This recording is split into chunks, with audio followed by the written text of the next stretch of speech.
Good evening, ladies and gentlemen. I am your host, Z Gunslinger. Tonight, I will be joined here by Psychaotic and Muted, handling cams and production. Tonight, we have the Chattanooga Barracudas versus the Columbus Fire, and I am totally excited to see this. In Nepa fashion, and Juicifer has already pointed out in chat, let's go ahead and hop into these rules over here. We're looking at 8-minute quarters. You get a 5-minute halftime, 1-minute timeout per team, and during the half. Fifth player is allowed in the spawn arena. Overtime is your golden goal, and no toxic or discriminatory behavior here allowed at Nepa.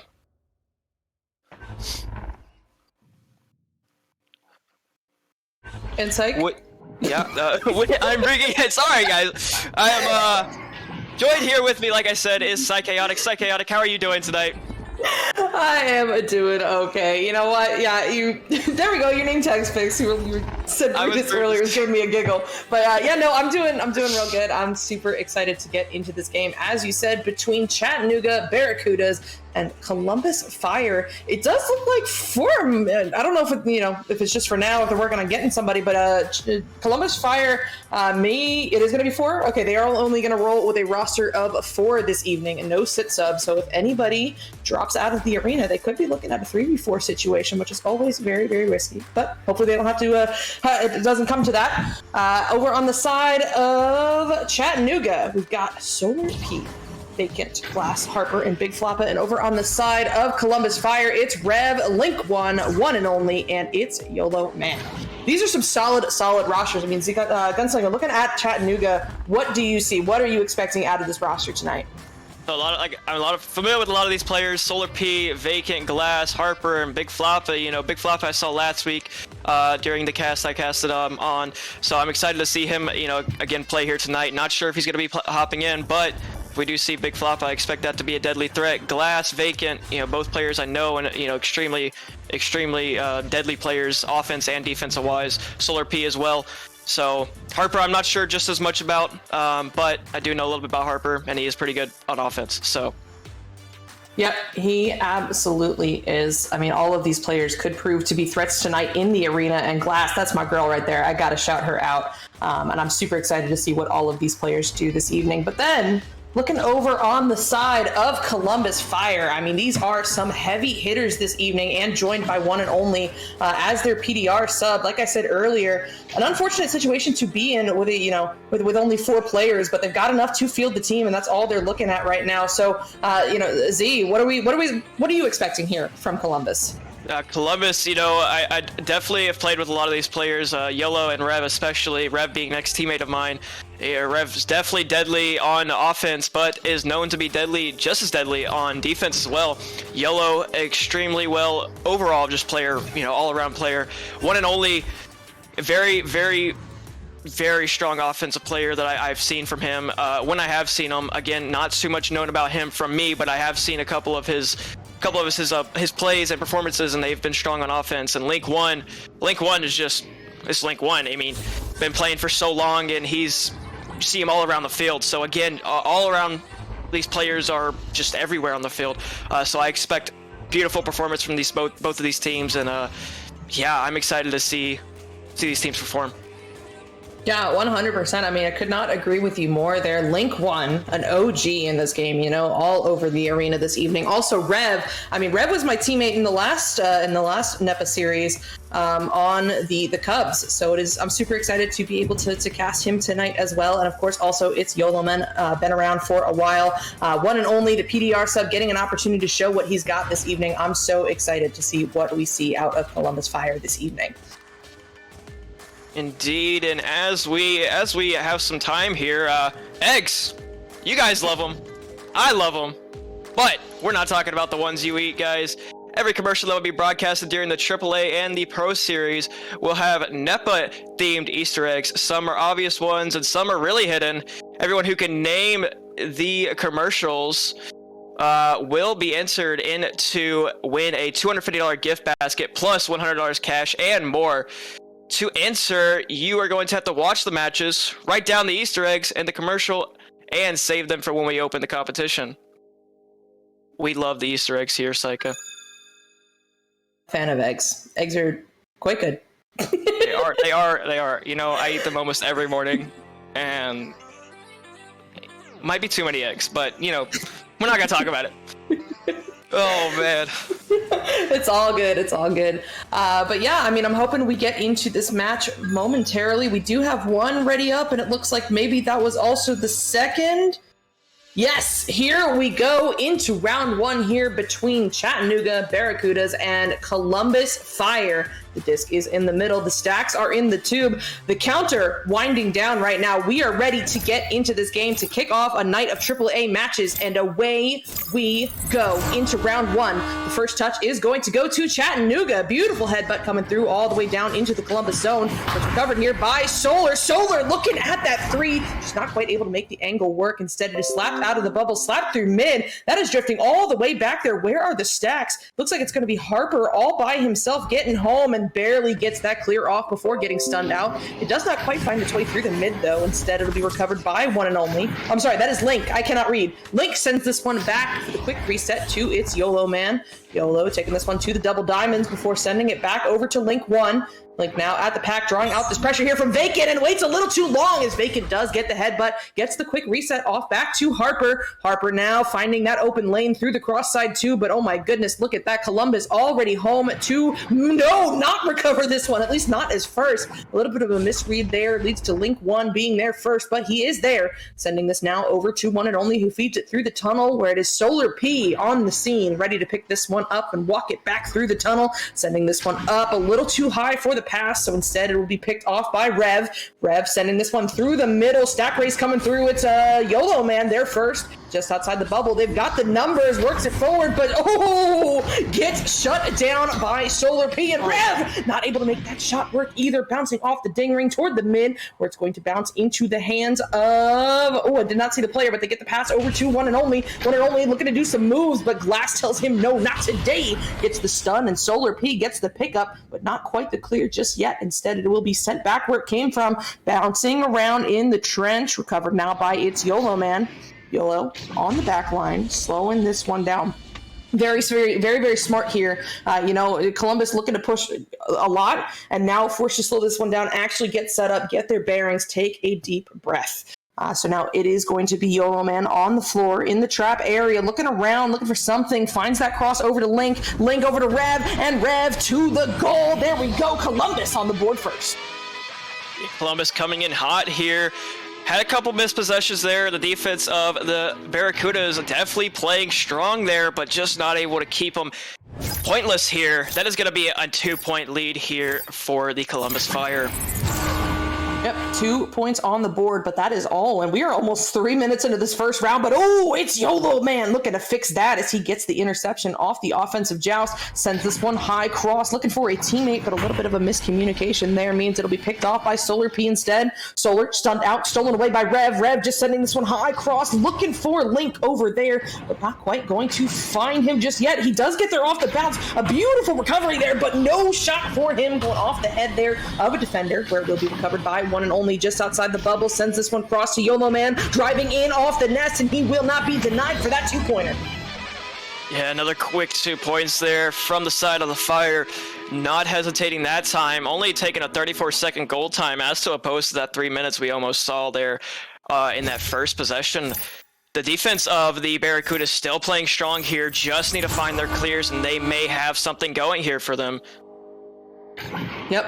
They may, as we are now approaching 4 minutes remaining. This offensive joust is looking good for the Barracudas. Solar firing this one over to Harper, who hits the quick reset back to Vacant. Vacant now up high, cross to Glass on the ceiling. Glass looking for that bubble cut, but no good. Instead, bouncing into the hands of, one and only, who gets there off the stun from Vacant. Sends this one all the way through, but the stack for Chattanooga is already back. It's Harper in the area, picking this one up, sending it to the ceiling, and then sending it through the tunnel, where we'll bounce right into the hands of one and only, doing some beautiful moves to keep it away from the incoming stack and sends it back through the mid, bouncing above shoulder back into the hands of one and only. My goodness, but it's Vacant shutting him down with a beautiful steal, but not quite a clear, not just yet. Bouncing off the pyramid into the hands of its YOLO man. YOLO sends this one cross over to one and only, and what a pocket shot there from Only. That is another 2 points for Columbus.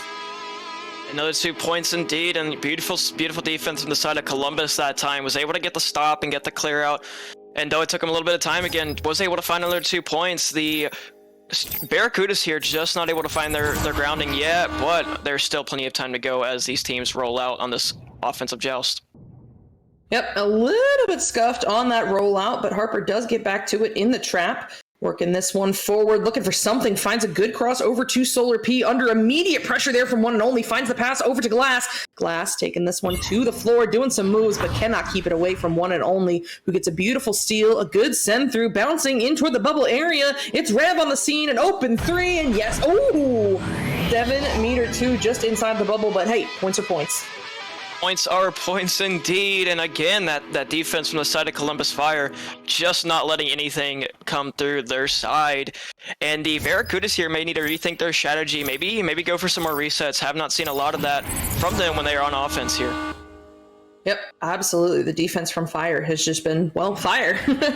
As Vacant sends that one all the way through up to Solar P. Under a little bit of pressure here, but now making some space for himself before sending it back to Glass in the tunnel. Glass under immediate pressure sends it back to Solar, who fires this one low cross to Harper on the boot. Harper driving in, but oh my goodness, what a save there from Rev, but the work is not done because here come the Barracudas once again. No, one and only, a beautiful steal there, but Vacant does get back to it, just whipping it into the bubble and instead bounces into the hands of Solar P. Solar now sends this one low. It is Harper on the backboard, and beautiful work from them to get their first 2. Yeah, Barracuda there now. The Barracudas there finding their first 2 points of this first quarter here with 2 minutes to go. Something that I saw them do that time, and I pointed it out, they did back it out and were able to slow those passes down, allowing those defenders to be drawn out, and gave the chance for them to score there. Yep, 100%. And oh, maybe Glass now going for this ceiling shot right into the hands of Solar P, who helps it along for the 3. My goodness, what was an 8-point lead seconds ago is now just 3. Ladies and gentlemen, that shows you how quick this game can change. This is Echo, and it is, you cannot get, what's the word I'm looking for here? Oh man, you cannot get comfortable here. You gotta always be playing on your team. Toes. Gosh, oh man. Yeah, you always gotta be playing on your toes when you play this game, and YOLO's now is gonna be playing on his toes as he sits it low. Yep, low now to one and only on the floor, drawing out this pressure here from Glass before sending it cross. Oh no, a little bit off on that grab, but it's okay. It bounces back into the hands of Link 1 on the back line, and it looks like Columbus is looking to set up once again. Link hitting this reset back to one and only driving forward, incoming pressure. He's got to get rid of it, and he does. Sends it to Link. Link doing some moves off the post. Oh my goodness, that defender was lost as he puts in the 2. Again, another 2 points there from the Fire, but we're able to be, maybe extinguish a little bit as the Barracudas now have a 5-point lead to overcome here. Still plenty of time, still 3 quarters to go after this first quarter, so we shall see as they roll out here. Vega's going to send it right over, but intercepted there quickly by one and only. Oh my God. My goodness, it is not just an interception, it is a 35-meter half court to end out this round. Beautiful stuff there from Columbus. Beautiful stuff indeed, and as this round comes to a close, we are going to take a quick commercial break. Ladies and gentlemen, stay with us, stay here for the action. We will be right back.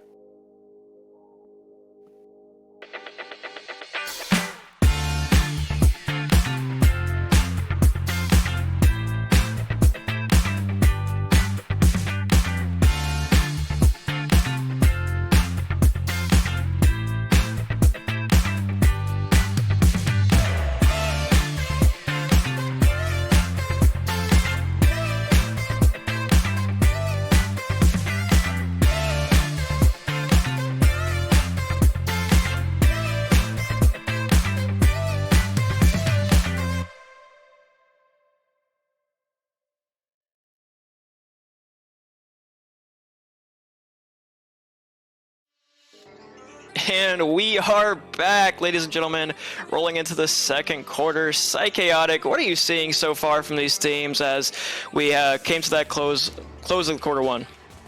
You know, I got Jucifer earlier in chat said that Chattanooga seems like they're missing Billy Brickwall. And you know what? I can't tell you exactly what it is. Maybe it's that, maybe it's not. But they're missing some of that offensive chemistry that they need to have to go against a team like Columbus. They're once they get into the zone of Columbus, they're struggling to make it all the way into the bubble. That said, once they do, they're finding some good success. Indeed they are, and I will have to agree with you there. The defense for the Barracudas there doing an amazing job, but just not able to capitalize on offense as these teams roll out. That's going to be picked up there by the Barracudas, sent out quickly, and trying to find something here quickly is Glass. Glass now sending it up high to Harper. Or Vacant, sorry. Vacant sending over to Solar P, and Solar P getting the quick 2 points there. Great stuff there from Chattanooga. You know, I was very worried at the end of that last round, one and only hit that, or I'm sorry, yeah, at the end of the last quarter, one and only hit that beautiful half court, and I was very worried about what that might do to the momentum, to the mental. But look, they're coming out strong here in this quarter, and they want to come back. And maybe it starts here as this offensive joust is underway. One and only sends this one cross to Link 1 in the tunnel. Stack is getting together here for Chattanooga, but Rev does get the pass back to Link 1. Link now crossing back over to One and Only. One and Only just outside the bubble does not like what he sees, so he'll turn this one around back to it's YOLO Man on the back line. YOLO now up high into the hands of Rev, doing some moves, trying to find some space, but not quite able to make that pass work. However, it's YOLO Man taking a shot, but oh my goodness, Solar B! Oh my god! He's going on right now. Barracudas want this one. They are not letting Columbus score here as YOLO now sends this one up to Rev. Rev again gets shut down by the goalie. My goodness. And finally it is out of the bubble, but not cleared just yet. Bouncing off that trap block there into the hands of YOLO, looking for the quick pass over. It does connect. Now in the hands of Rev. Rev driving in, and you know what? You got to send out the goalie apparently if you're going to score on the Barracudas right now. You are going to have to. Solar P being a wall there in goal and not letting anything pass, having to get stunned out there for the Fire to even have a chance of getting those 2 points. Putting on 2 more points there, though, is the Fire, now up by 8 points. Yep, by 8, but not over yet. 6 minutes remaining left in this quarter. It's going to be Solar P handling this one in the trap. Solar doing some moves, trying to bait out some defenders, and does look like he's going to get One and Only to bite before sending it back to Vacant. Vacant back over across to Solar on the floor, sending this one forward to Glass. She's driving in off the shield, but gets shut down by it's YOLO Man. What a grab as he sends this one through the tunnel, bouncing all the way down into the zone of the Barracudas. It's Rev all by himself to put in the 2. 2 more there. Now it's 10-point lead for the Fire, and again, that defense for the Columbus Fire there just looking impenetrable right now. Only finding themselves 2 points here is the Barracuda in the second quarter so far, but not saying that there isn't plenty of time to go as these teams roll out. The Barracudas here are going to try to find something to get going. Yep, and they've got to find something to get going. We saw, you know, a little bit of breath of life from them earlier in the previous quarter, but they've got to get it back now as Columbus is fully in control, forcing yet another turnover. Rev sending this one all the way down into the bubble of Chattanooga. It looks like, no, that stack is going to overshoot it. Rev there first, doing it on both ends of the arena, moving around on the pack, sending this one low cross over to Link 1. Link now under some pressure from the incoming stack, gets the pass into bubble up to One and Only, driving in, will not be denied for another 2 here for Fire. Yeah, another 2 points there, and if this Barracuda team wants to find something going, they've got to find something that works for them on offense. Again, maybe taking those long resets as opposed to those long passes, it might be more beneficial to them to do that on the side of their offense. Yep, absolutely. But here they come once again with this offensive joust. It's Harper looking to send this one up to Glass. Glass under some pressure hits the quick reset back to Vacant, who feeds it forward now into the hands of Solar P. Solar under some pressure looking to hit Harper in motion. Oh no, just a little bit off. Instead, bouncing up high into the hands of One and Only, who sends this one tries to send this one through the mid, ends up taking a very wacky bounce back into the hands of no way. Harper, was that behind the back no look? That was indeed chaotic and beautiful there. Beautiful shot there from Harper. That's definitely what they need to get going here in this second quarter.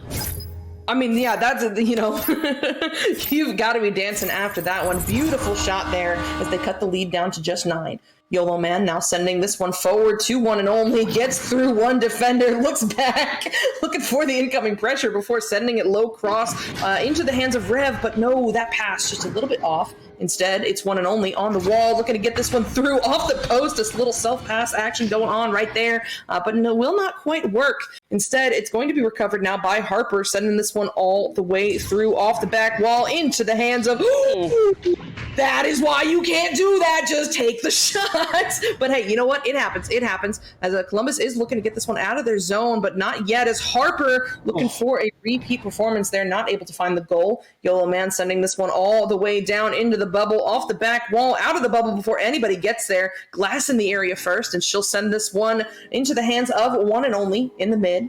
Only slowing this one down before sending it across to YOLO Man. And YOLO just backing this one up there, baiting out that defense before sending it up high to Link 1 in the ceiling.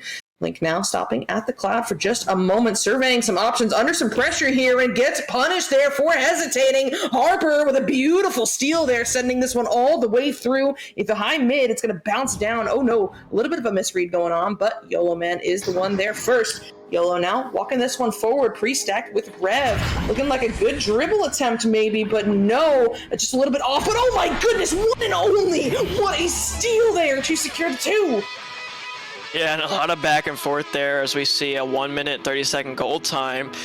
Definitely seeing more momentum there, though, for the side of the Barracudas. After that 3 from Harper, definitely maybe a tide shift here, and still plenty of time in the second quarter to get going here.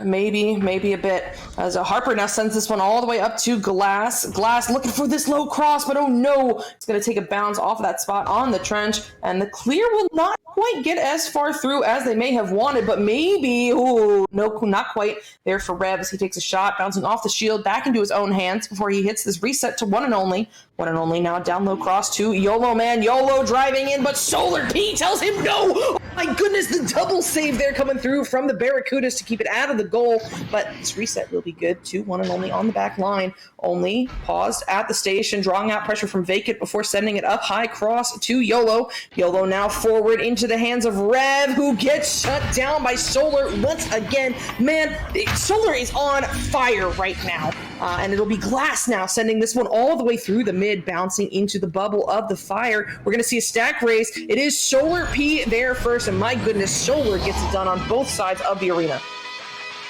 Solar definitely getting it done on both sides, and not afraid to play bold there in the side of, well, themselves in the goal. You know, playing a big defensive performance tonight, and then making those was it 3 points, Psyche? I missed it.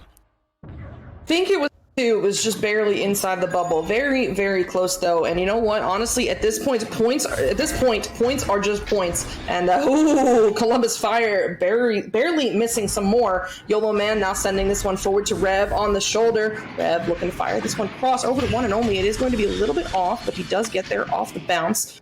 Only now driving in, drawing out some pressure from Harper before sending it over across to YOLO. YOLO on the post, looking to do it himself, but Solar says, get that out of my house. And maybe one final shot from one and only. No, will not go in. And quarter 2 now over. And that's going to be the conclusion as we go into our halftime show here. It is going to be a 9-point lead for the Columbus Fire. Folks, stay tuned. We have more Nepa action coming to you here. Just a second.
For those looking to claim this week's NFT, head over to www.nepavrpro.com/NFT to fill out the NFT claim form.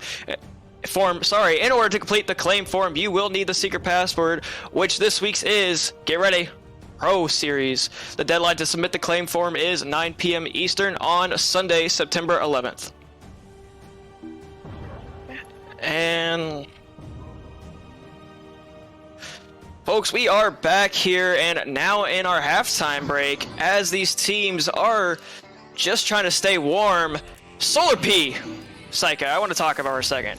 Solar P playing a crazy game tonight. I'm muted? Oh, I don't think I was muted. I think I was just in so much shock. You know what? It's fine. Anyway, Solar Pete, man, has been absolutely killing it tonight. But you know what? He's not just killing it tonight. I'm going to go to bat for Solar P right now. If you do not know his name, if you do not know what kind of numbers he puts up consistently in these games and in and around the community, you are missing out. Solar P is a goalie to watch here in this league because he's currently sitting at 6 saves, and those are the numbers we're used to seeing from him. He's just killing it tonight. I cannot say enough. And, somebody that's played goalie myself, I am absolutely drooling over this performance. This is a dream performance right here for me. So, Solar, you're absolutely killing it tonight in goal. But not only that, I mean, everybody on the side of the Chattanooga Barracudas are playing pretty deadly.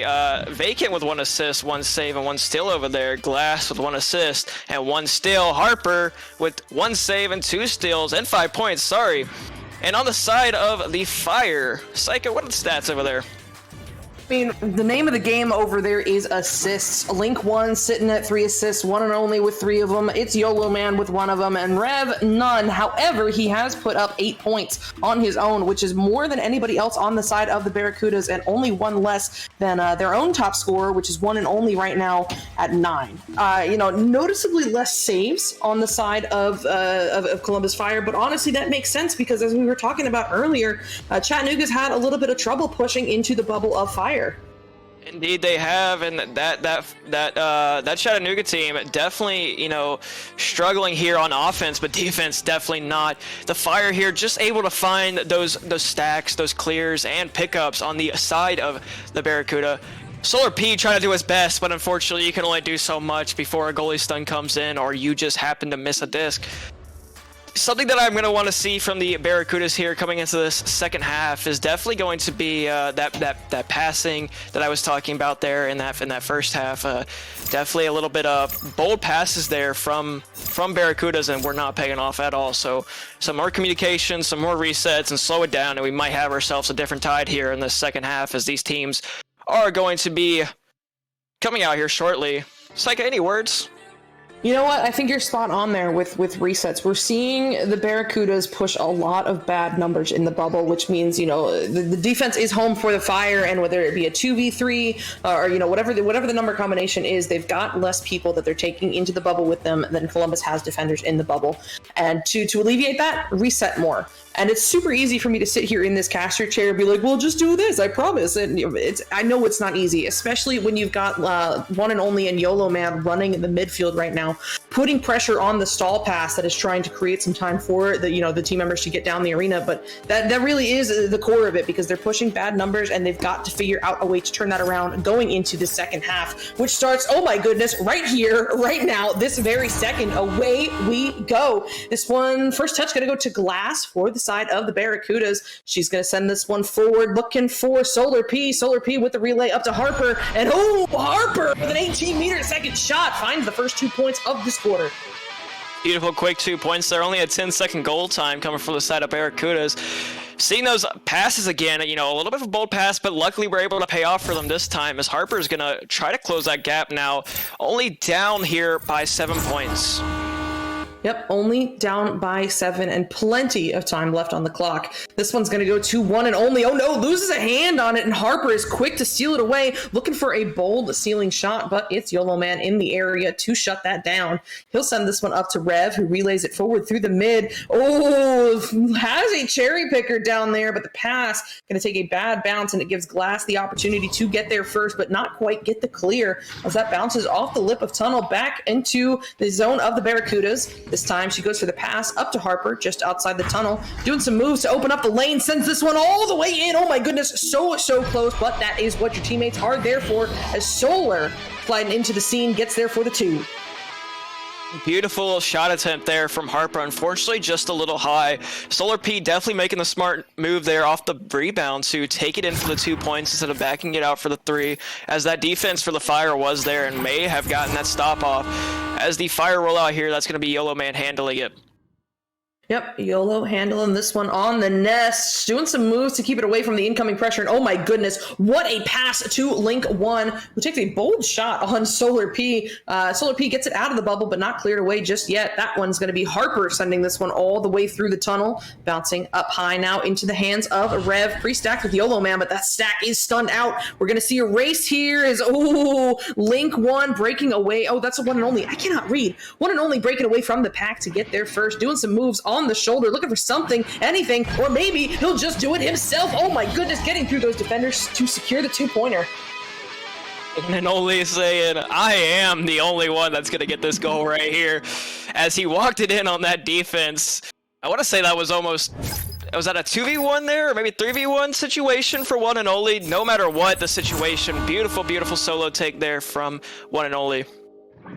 Yep, great work as another read there from Fire. My goodness, I think that was, I don't know who that was that forced the bad pass, but it's YOLO Man was quick to capitalize with the 3.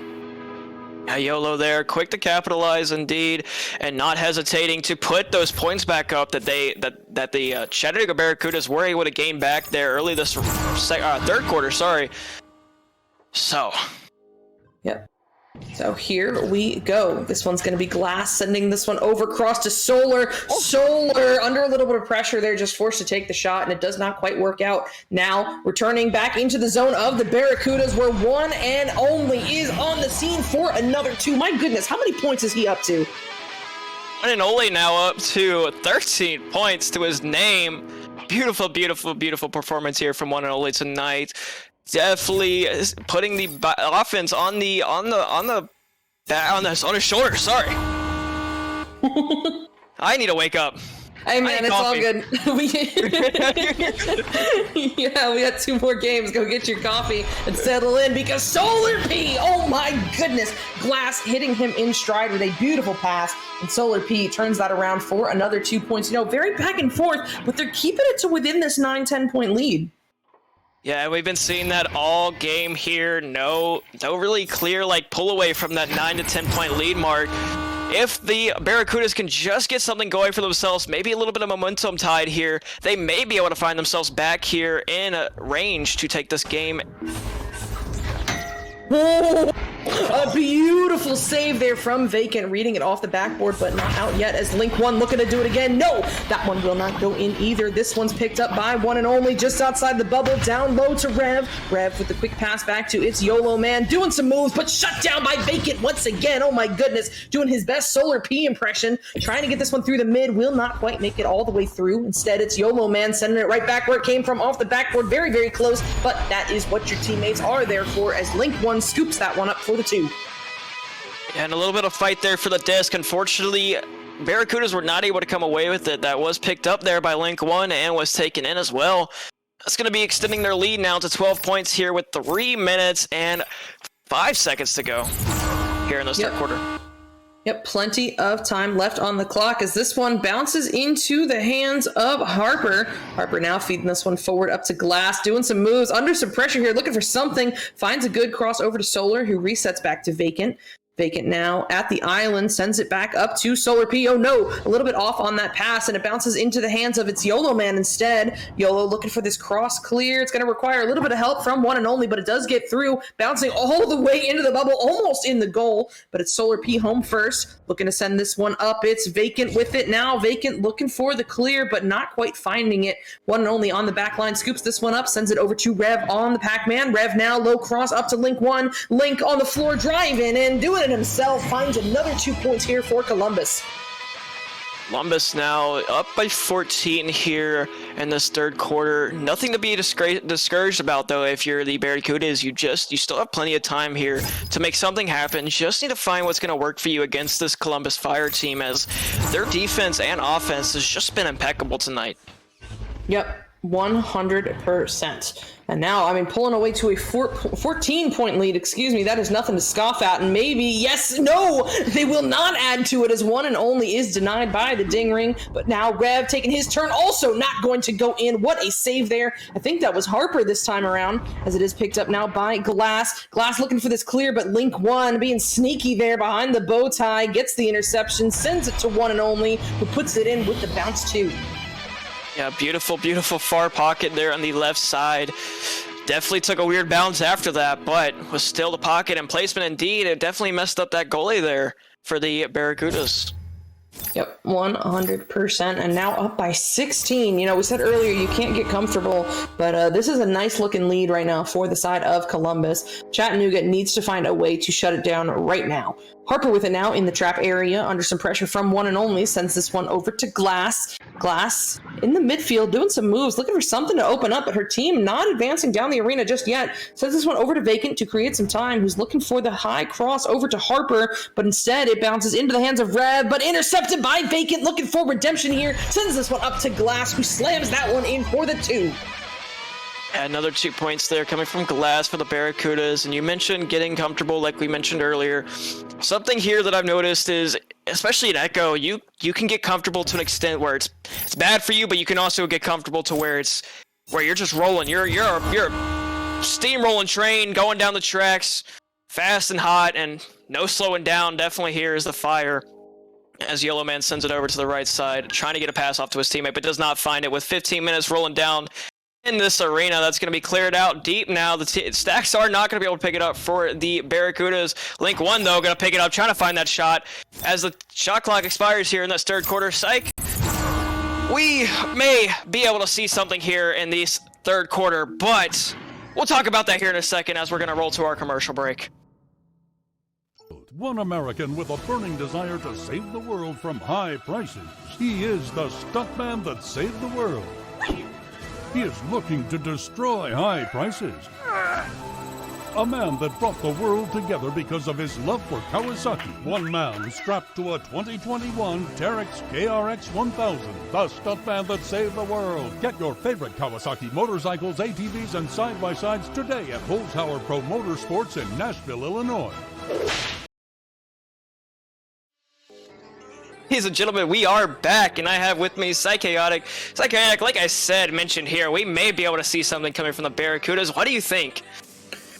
Listen, they are slowing the pace, which is, you know, they haven't quite turned it around just yet, but they are slowing the pace of Columbus Fire, at which that, you know, the point differential is expanding, which is a good sign going into this final quarter that maybe they can, you know, slow it down completely or even turn it in the opposite direction, which is what, you know, we're all hoping for, because we all love seeing a close game. But right now at 20-14, it is not looking ideal, but it is also not over. Is not over indeed, and still 8 minutes and another whole quarter to go here. 14 points is easily doable. I've seen it done before. I've done it myself, and yeah, as these teams roll out, Psych, go ahead and take it away.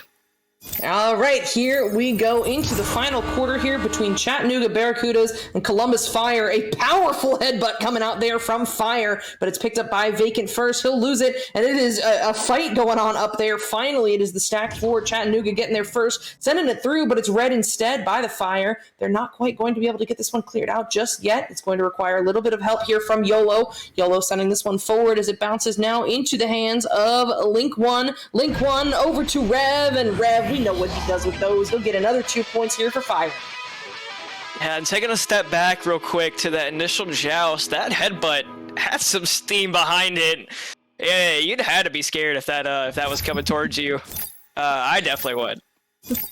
100%. But now here come the Barracudas. It's going to be Vacant as the QB, sending this one high to Solar P. Solar just sending this one forward, looking for something, but instead we'll find the hands of its YOLO man.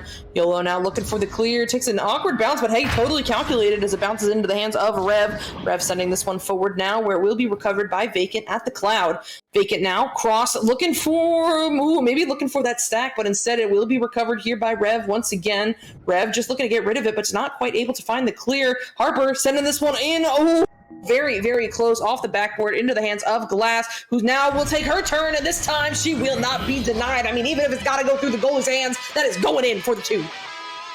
Going in for the 2, it is indeed, and we do have a drop over on the side of Fire, so it is going to be a 3v4 situation here until they get that player back in.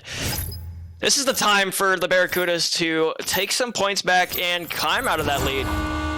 Yep, 100%, and this is why you have the 5th player in the spawn room, is just in case something like this happens. But now with this 3v4, we'll see what happens, and maybe the Barracudas can get some points on the board, like you said, and maybe it starts here, as it is going to be picked up by Vacant, sending this one off the backboard, off the shield, into the hands of Glass. Slows this one down for just a moment on the floor here under the boot, looking for something, a bunch of stunned out teammates, but she does find Vacant, who puts this one in for the 2. 2 more points there for the Barracudas, and now only a 12-point lead in the side of Fire. They're starting to heat up here, the Barracudas, though it might be a 3v4. This may be the momentum they need for the rest of this quarter just to bring it back in time. Yep, maybe. Just over 5 minutes remaining in the quarter. Still a 3v4. YOLO man sending this one forward, where it's picked up by Rev, then fed back, looking for that cross. But instead, it's going to bounce high up into the hands of YOLO just outside the bubble. The quick pass over to Link 1, and Link 1, we know what he does. He gets another 2 here for Columbus. Yeah, and now back up to a 14-point lead here in favor of the Columbus Fire. They just need to find something here on the offensive side of the Fire here to put themselves back in this game. Only need a 3 to bring themselves back within 11. Only a 2 to bring themselves back within 12, and still plenty of time to do it as Harper sends it low over to Solar. Yep, Solar sending it right back over to Harper. Harper now taking this one to the ceiling, down low cross to Glass just outside the bubble. Glass doing some moves on the wall, looking for this cross back to Harper, and Harper with the cross pocket shot gets the 2 just as One and Only gets back in the arena. Now a 4v4 situation again here. Barracudas were able to close that gap just a little bit, though. I think we were looking at a 16-point lead to win One and Only drop. Now only a 12-point lead here for the Columbus Fire. Yep, for the Columbus Fire, it's going to be its YOLO man at the nest, sending this one over across to Rev in the tunnel. Rev looking to feed this one through, but oh no, it takes a bad bounce instead into the hands of One and Only. Totally calculated. Trust me, guys, as One and Only, oh no, puts that off the ding ring, out of the bubble, into the hands of Rev. Just whips this one back, looking for the reset. Beautiful reset there. It's YOLO man with it now at the bow, sending this one low cross to Link 1, driving up one more, cut to Rev, and that's how they do it. They are to 40 with that 2-pointer. They found that 40 mark, and it was pointed out by Juicefer in chat, and typically we've seen it in the situation of the team sitting 40. Typically the first one at 40 takes it. But 3 minutes and 30 seconds here as we roll out of these tubes. That's going to be Barracuda's handling it. Yep. Barracuda's handling this one, sending it up, but One and Only with the grab, looking to send it back through. Not quite just yet, bouncing instead back into his own hands. A complicated self-pass, totally calculated as he sends this one through the mid, bouncing low off the trench, now up high. It is going to be Rev there first, sending this one up to Link 1, who is quick to capitalize with another 2-pointer. Capitalize indeed. Link 1 not hesitating there off the pass from Rev. And the Columbus Fire now just on fire. They have been this entire game, but this fourth quarter, they have just not let the Barracudas gain on them at all. Now back up to a 16-point lead. Yep, back up to 16 points indeed. It is Vacant walking this one forward before sending it through, but oh no, takes a bad bounce there into the trap area where we'll be hauled in by Rev. Rev up to Link 1. Link 1 looking at an open goal off the backboard into the hands of One and Only, who helps it along for the 2. Yeah, One and Only there saying, slapping that disc right back in, saying, get your butt in there.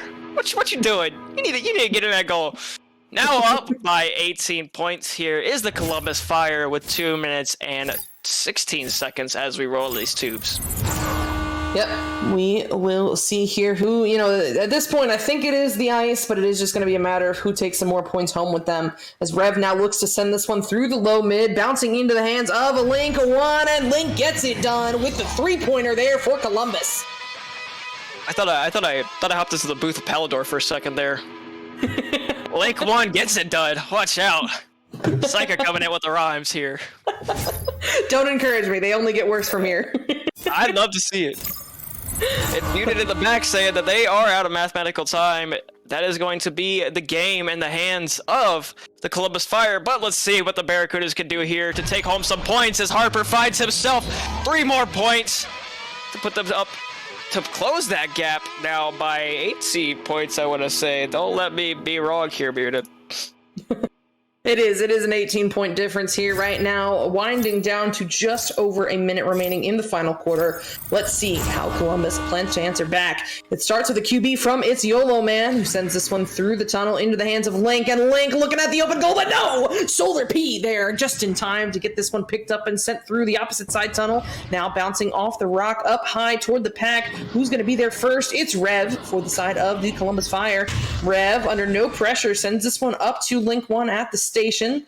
Link now with a little bit of space to work with, sends this one low cross over to one and only, stopping at the nugget, keeping an eye on that pressure, and playing this one slow, hits YOLO Man in motion, but no, denied by Solar P. A beautiful save there, and it'll be picked up here by Harper under a little bit of pressure, sends this one through the tunnel all the way down into the bubble of Columbus Fire, going to go careening across the bubble before anybody gets a hand on it, and it's actually Vacant there first, flinging this one up, looking for Harper, finds Solar P instead, and oh, what a pocket shot there for the 2.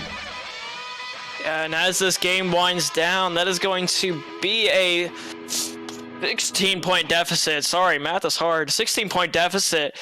The Barracudas, though, don't got to go home hanging their heads low. They did play a beautiful, beautiful game here, just not able to get going on offense here tonight as these teams and game comes to an end. Beautiful, beautiful win in the favor of the Columbus Fire. Psyche? I said Psyche. Chaotic, oh my gosh. Pretty interesting mispronunciations of my name before, but I don't think I've heard that one. Bear with me. It's all good.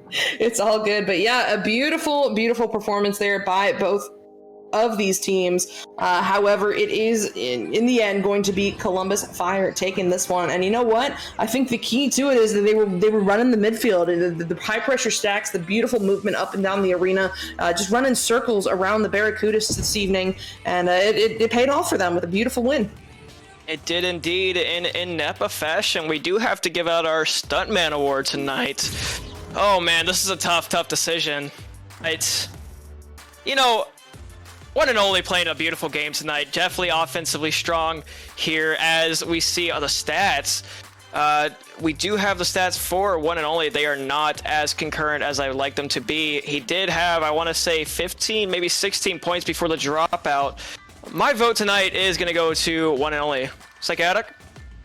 Oh, you know what? I was thinking, man, we're gonna have to agree to disagree. You know what, Muted? I've only done like 2 casts here this evening. Is it okay to give it to the not winning team? Is that a thing we can do? Because we have to shout out Solar P. I mean, Solar P shutting it down on defense, getting it done once he's got into the bubble, just killing it this evening. And a great performance by Columbus Fire, by One and Only, by every player on that team. But without Solar P, I really think this would have been much, much more in the favor of Columbus this evening. So that is going to be my pick. Split decision here, and well, it's going to be up to chat to decide here tonight, as Muta's going to be making a poll here for you guys. But I want you guys to stay tuned. We are going to have more Nepa TV action coming to you here in about 10 minutes. We're going to have the Mulberry Reverb versus the Scottsdale Slither here at 8 p.m. Central Time. Ladies and gentlemen, don't you go anywhere, or if you do, go grab your popcorn, go grab your water, go grab anything you need to stay and enjoy these games here with us tonight. It has been a pleasure for this first game. We shall see you guys here soon.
30 seconds. This one is loose in the Destroyer zone. Collected by Saluda. Stunned out. Picked up by Game. Stunned out. Zenith with it. This is it. Trying to get clear it cleared out. 20 seconds. Game gets it back here. Game turning it around. Sends this one in off of the floor. Gets it to Rosie Hope. Rosie has Zenith pressuring. 13 seconds. Sending this one in. Stunned out. No. What a shield there from Acorn. Oh, no! That gets the finish. That's a victory. What's the clock?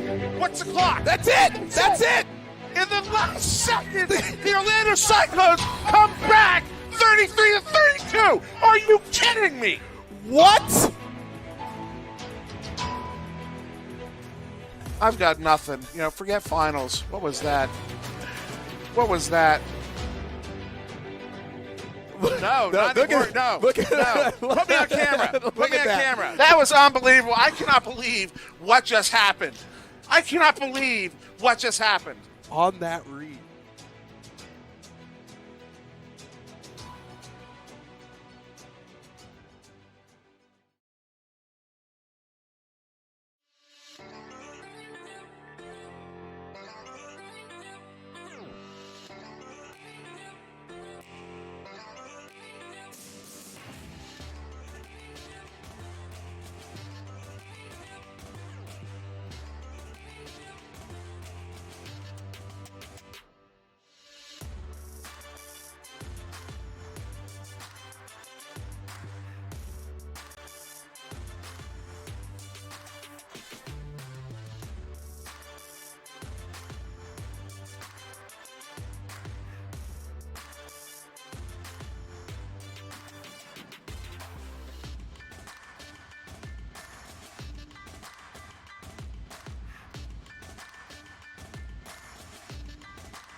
We are back, ladies and gentlemen, and we're gonna have a quick start here as these teams are readying up.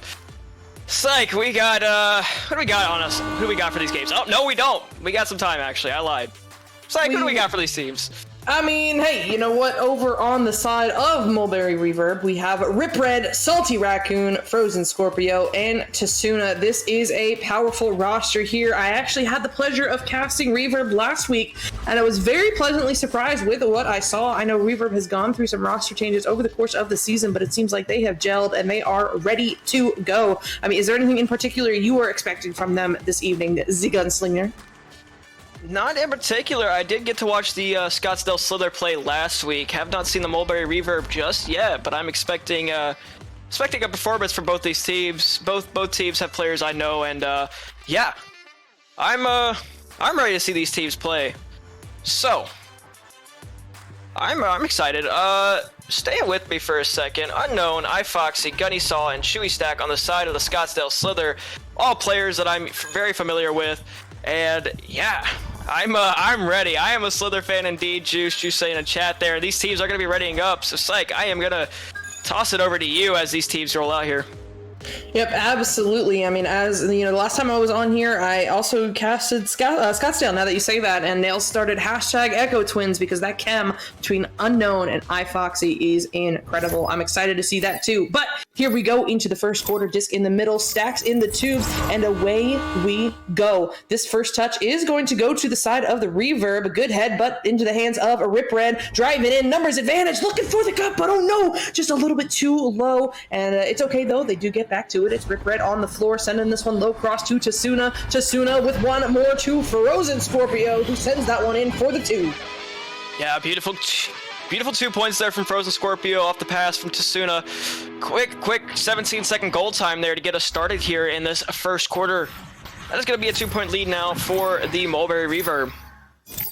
Yep, good stuff there, but here comes Scottsdale. It's going to be iFoxy as the QB, sending this one forward through low, bouncing all the way up to Gunny Saw. What a pass, but the shot, very close to working off the bounce. However, it is going to require one more pass and then a save there from Salty Raccoon. My goodness, I was ready to call that as a goal, but he comes out of nowhere to keep it out.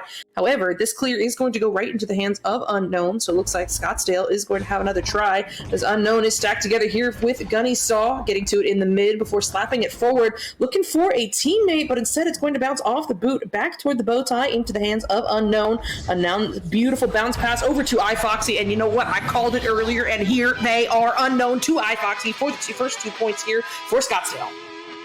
Yeah, 2 points there for the Slither to answer back. First is the Mulberry Reverb. Definitely, you know, neck and neck here now. Gonna be trying to get an answer here back is going to be the Mulberry Reverb as they roll out. Yep, rolling out here, it is going to be into the hands of Chewy Stack. Chewy looking to send this one back up the arena, bouncing into the hands of Salty Raccoon, barely getting the slap on it there. Gunny Saw sending this one, but oh my goodness, Salty, what a save there. Keeping it out of the goal, getting it to the mid. Not clear just yet. It's going to require a little bit of help here from Rip Red, who rips that one forward, bouncing off the back wall into the hands of Unknown, who looks to send this one through the close side tunnel, but instead it is not going to be recovered here. Calling things a little bit early right now. Teams are, you know, still warming up, still getting ready, getting into this game, and getting into the flow of things. And speaking of, iFoxy looking to disrupt that flow as he steals that one away for the 2. Yeah, Stacks there for the Slither coming in quick and was able to get that steal off, allowing iFoxy to get that slam dunk and get those 2 points, now extending the Slither's lead up to 2 now. Yep, up by 2, which is nothing at all, and plenty of time left on the clock. This one's going to be Salty, sending this one over into the trap area. Looking here for a teammate, finds Tasuna. Tasuna doing some moves to keep it away from the defense, sends this one up to Frozen Scorpio in the mid. Frozen just backing this one out to open up that lane up to Salty at the table, who feeds it forward now, looking for Rip Red. Oh no, just a little bit too far in front of him, and that is an easy pickup for Gunny Saw, but not an easy clear, as it bounces off of that sky trench into the hands of Gunny. Gunny stunned out there by Frozen, who gets the disc to Rip Red now. Rip Red, low cross up to Tasuna. Tasuna looking to drive in, and he does a beautiful slam dunk there for the side of a Reverb. Tasuna there, answering right back to iFoxy's 2 points there earlier, taking it in and getting that slam dunk. Now tying it up here, the Mulberry Reverb definitely trying to stay here with the Slither. As Slither roll out here, going to be taking a pickup is iFoxy. Yep, iFoxy pausing at the nest, drawing out this pressure here from Frozen, a beautiful duck before sending it through high mid, bouncing around off the cloud, now down low into the hands of Gunny Saw, who gets the quick cross over to Chewy Stack. Chewy under immediate pressure, looking for a backboard pass, and does in fact find Gunny Saw, who hits one more cross back to Chewy Stack, who secures the 2-pointer there for Slither. Beautiful, beautiful passing there from the side of Slither to extend their lead back up to 2 points. Back and forth here early on, and you know, something I'm seeing for both teams is just the passing and inside a bubble and not afraid to take those passes, and you know, that's something that's going to pay off here. It's going to see what team can keep it up, though, as this disc is all the way down into the side of the Slither, and that's going to be a save by Unknown. Unknown stopping that goal there, and now out is Gunny Saw going to be picking it up. Oh my goodness, Unknown, what a save, but now it's iFoxy's turn on the wall. Gonna send this one back over to Gunny Saw, who hits the quick double reset back to Unknown on the back line. Unknown now walking this one forward, drawing out some pressure before sending it over cross. It's going to take an awkward bounce right into the hands of Frozen Scorpio, who sends this one through the tunnel. This is looking good. Where are the stacks? This bounces over across to the opposite side of the arena, hauled in by Frozen Scorpio under a little bit of pressure, looking for this cross over to Rip Red, but no, that one just going to be a little bit too far off, and instead it is Slither looking for the clear. This one will go through the tunnel, but not all the way down into the zone of Reverb. Chewy Stack picking this one up, looking to send it down there, but oh no, bad bounce off the wall into the trench, back into his own hands. So just a complicated self-pass, totally intentional, and he will hit the reset back to Gunny Saw at the double diamonds. Gunny now looking forward, looking for Unknown, finds him off the bounce. Unknown driving in off the boot, doing the behind-the-back moves, but not quite able to put that one in just yet. It's iFoxy's turn now, driving off the shield forward, looking for the shot, and with the goalie screen, he will find it for the 2. Yeah, and iFoxy there got stuck on the floating after he tried to grab the shield, but unfortunately just missed it. His teammates were able to get the stun out on the goalie and was able to hit that bottom pocket to extend their lead now up to 4 points. Yep, good coordination there from the side of the Slither. Foxy identifying that open lane and taking it. But now here comes a Reverb, as this one's going to be intercepted now by Gunny Saw. Gunny not quite able to get this one through the mid. Takes another crack at it. This time it does. And the pass up to iFoxy is good, and the shot is even gooder. That will go in for the 3. Yeah, 3 more points there coming from iFoxy. The Slither here just getting stops on defense, as we saw there. And we're able to get the passes up to the field, and we're able to get that open goal look. That's now a 7-point lead here for the Slither.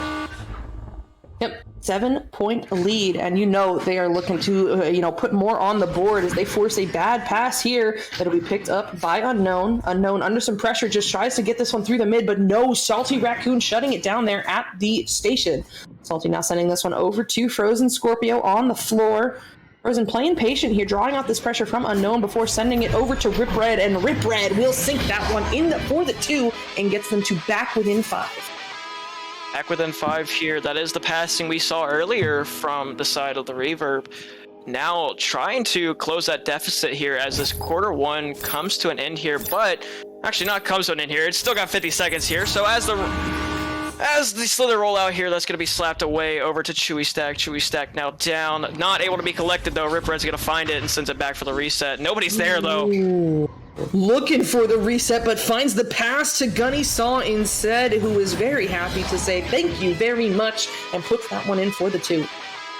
Capitalizing on maybe that miscommunication there from the side of the Reverb. Unfortunately, just nobody was back for that reset like Rip Red thought, and that gave them 2 more points there. And the side of the Slither now up by 7 points. Yep, up by 7, and with 13 seconds remaining, I mean, Reverb looking for one final drive, but no! iFoxy all over the QB, able to get the stun, but not quite the turnover just yet. Rip Red now just looking to get rid of it, 5 seconds remaining, flung forward, and no, as that goes off the shield. That will do it for us in the first quarter. Scottsdale up 13-6, and Z is going to break it all down for you right after a quick word from our sponsors.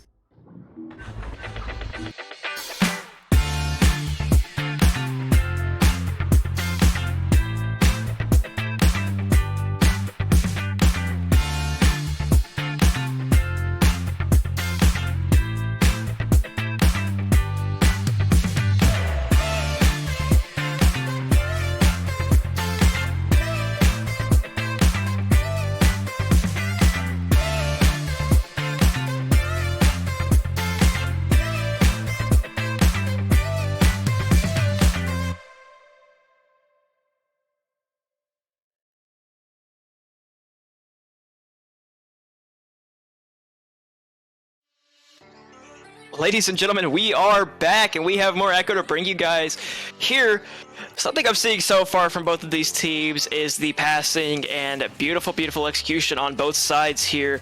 Unfortunately, just able to pay off a little bit more for the side of the Scottsdale Slithers, that they have been able to get some defensive stops here, allowing those open goals. We saw iFoxy hit an open 3 earlier that extended their lead to, I want to say it was 11 or 12 points.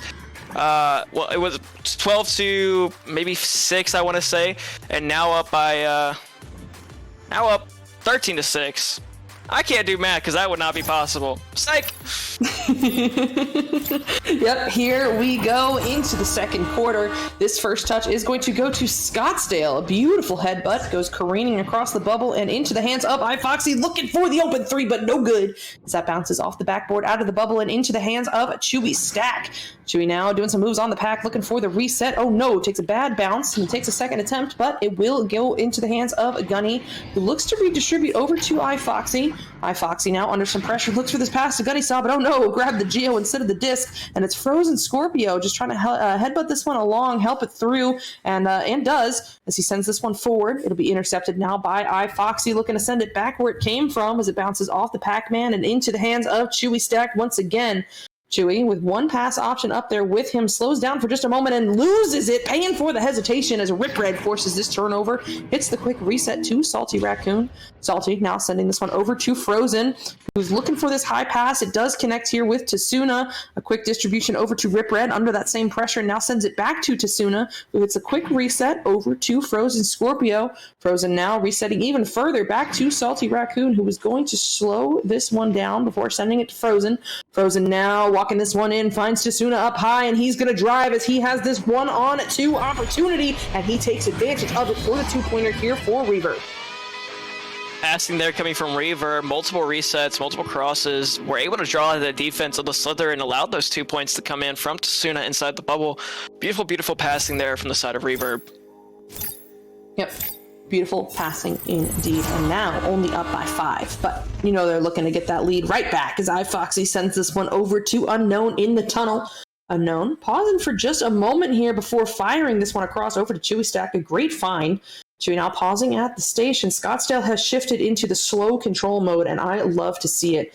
As Chewy just taking his time up there at the cloud before sending it high cross over to iFoxy, driving in, and oh my goodness, Z, can we talk about the placement on that one? Beautiful placement indeed. iFoxy saw it and he took it, and it paid off there well, as that is another 2 points there for the side of Scottsdale. Now only up by 7 points here. They were able to get those 2 points back that they lost earlier, but the Reverb going to be wanting to answer back here. Oh, they might be looking to answer back, but Scottsdale forcing another turnover here, bouncing off the back wall flat into the hands of iFoxy, who backs it out for the 3, and it does pay off as Chewy Stack puts that one in. Beautiful decision making there from the Slither, backing it out for that 3, as you pointed out, Psychotic, and definitely something smart to do there if you have the time to do it. So, yeah, now up by 10 is the Scottsdale Slither. Yep, up by 10. Here comes Reverb looking to answer back. It's Frozen Scorpio with it now on the wall under some pressure. Gets the reset back to Salty Raccoon. Salty sending this one forward, or at least trying to, but Gunny Saw's got something to say about it. A beautiful interception there, and he'll feed this one forward to iFoxy, doing some moves to keep it away from the defense. Ooh, not hitting the cut. Faked me out, faked the goalie out, faked everybody out, and did it himself for the 2. Yeah, he got everybody indeed. I mean, I was even confused, like you pointed out, so chaotic. It was a beautiful take there by iFoxy. Now to extend our lead by 12 points here. The Reaver maybe trying to find something on these offensive rollouts. Just have not been able to find it just yet. Maybe need to try to change up a strategy here as Salty Raccoon gets pressured. Yep, Salty gets pressured and just sends this one through, and maybe it'll work out. Tasuna in the area, but no, that Stack is all over it. Gunny Saw gonna haul this one in before looking to clear it cross tunnel. It will require a little bit of help here from iFoxy, who relays this one forward, looking for Unknown. The pass is a little too far in front of him, but he's there anyway. Not able to make the shot work, but you know what? Totally calculated. Just give it back to iFoxy to put that one in for the 3. Intentional bounce pass. That was not a miss. We don't miss here. Only bounce passes. Intentional passes only. Scottsdale Slither definitely putting on a show here in this second quarter. Now up by 15 points as the Reverb roll out.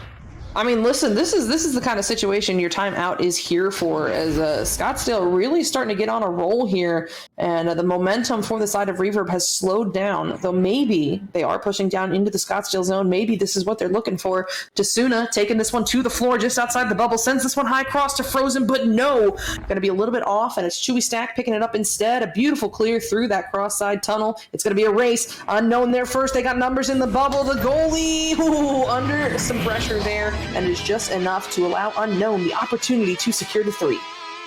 Yeah, an Unknown there. Maybe some communication from his teammates. So the goalie was bothered, not necessarily stunned out, but that's a-okay. You don't always need to stun out that goalie to get that long shot off, as that goalie was bothered and did not have a chance to save it with his shield up. Yep. Not quite. And speaking of shield, Salty Raccoon not able to get that shield up, gets stunned out, and it's another opportunity now for Scottsdale. iFoxy driving in, and I mean, a beautiful, beautiful bounce shot off the backboard there for the 2. Can we talk about iFoxy for a second? I mean, Absolutely. 18 points here in this first and second quarter. A crazy performance. I mean, yeah, psych. Yeah, I mean, absolutely crazy performance. 18 points out of 28. That is insane stuff. And right now, it looks like Reverb just struggling to answer back to this pace. Is yet another turnover here for Scottsdale, but stolen right back by Rip Red. This could be huge as that goes just a little bit too low. However, Tasuna is in the area and will secure the 3-pointer. That is exactly what they needed to get themselves on the board again. And again, we were seeing that offensive rollout there, bothered by the Slither. Unfortunately, the Slither was just not able to keep a hold of it, did get taken away, and a shot attempt was tried. Unfortunately, did not find it at first, but Tasuna was able to answer back off the rebound and get 3 more points there for the Reverb now. Yep, 3 more points for Reverb, but here comes the Slither. It's Unknown sending this one high cross, looking for Gunning Saw, but oh no, bounces back into the tunnel where it looks like it will be Rip Red there first, getting there with an opportunity created by Frozen Scorpio, getting stunned out as Rip Red now feeds this one low cross to Tasuna. Tasuna sending it to Salty Raccoon, and hey, this is a sign of life here from the side of Reverb. Life indeed, and the heartbeat is there as we see that passing that I was mentioning earlier that we saw from them early in the first quarter, bringing it back here and utilizing it here in the end of the second quarter. Now only down by 15, coming back is the Reverb here. It is the Reverb. iFoxy sending this one over cross, looking for Chewy Stack, and it does connect. Chewy pausing here at the station, waiting for some options to get up the arena with him, and it pays off as he connects with Unknown. Unknown under some pressure, and Frozen Scorpio almost forcing the turnover there. However, the Slither is back to it. iFoxy with it now, looking for a crossover, but bounces instead into the hands of Rip Red. Rip Red losing it for just a moment. They've got it out of the bubble, but not clear just yet. The speed of Slither. Can we talk about how fast Slither is to get together with these stacks, capitalizing on every possible opportunity that they can? But what a save from Salty Raccoon. My goodness, what a save. But here they come again. It's iFoxy, and once again denied, but not quite out just yet. 13 seconds remaining. Somebody wants more points on the board, and will it be the Slither? No! Salty Raccoon's got something to say about it. My goodness. At 5 seconds remaining, it's iFoxy. One more cut to Gunny Saw, and hey, you know what? Eventually it's going to go in, and that one does for the 2. Oh my god. Folks, Salty Raccoon, defensive insanity right there. We're gonna roll to our halftime break, but stay with us. We will be talking about this game here right after we come back from our commercial break. Hold on a minute. Did we hear that right? Dodge is making an electric car? We're talking hypothetical, right? Surely you jest. Dodge? You mean the people who devised the legendary 426 Hemi and sunk it into a sublime missile? You mean the Dodge that created the Hellcat Red Eye and the most powerful muscle car in the world? Makers of the 840 horsepower wheel-standing Demon? Why on God's green earth would Dodge ever build an electric car? Anybody? Any thoughts out there? Hello?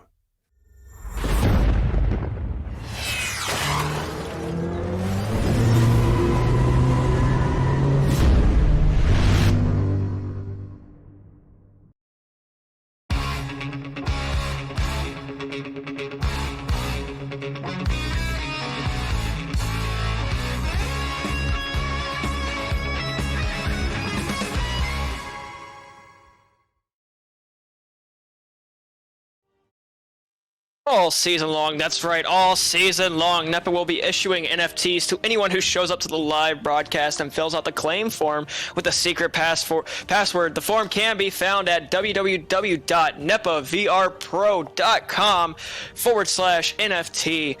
Each week, we will be highlighting a different franchise as the NFT logo show up each week, and you can collect all 16 teams. The more you collect, the more potential rewards you can unlock. The deadline to submit the claim form is 9 p.m. Eastern on Sunday, September 11th. The Week 14 secret password is, get ready, Pro Series. And Psychaotic, we are going to be talking about these teams real quick. I mean, beautiful defensive performance there at the end for the Reverb. What do you got to say about that?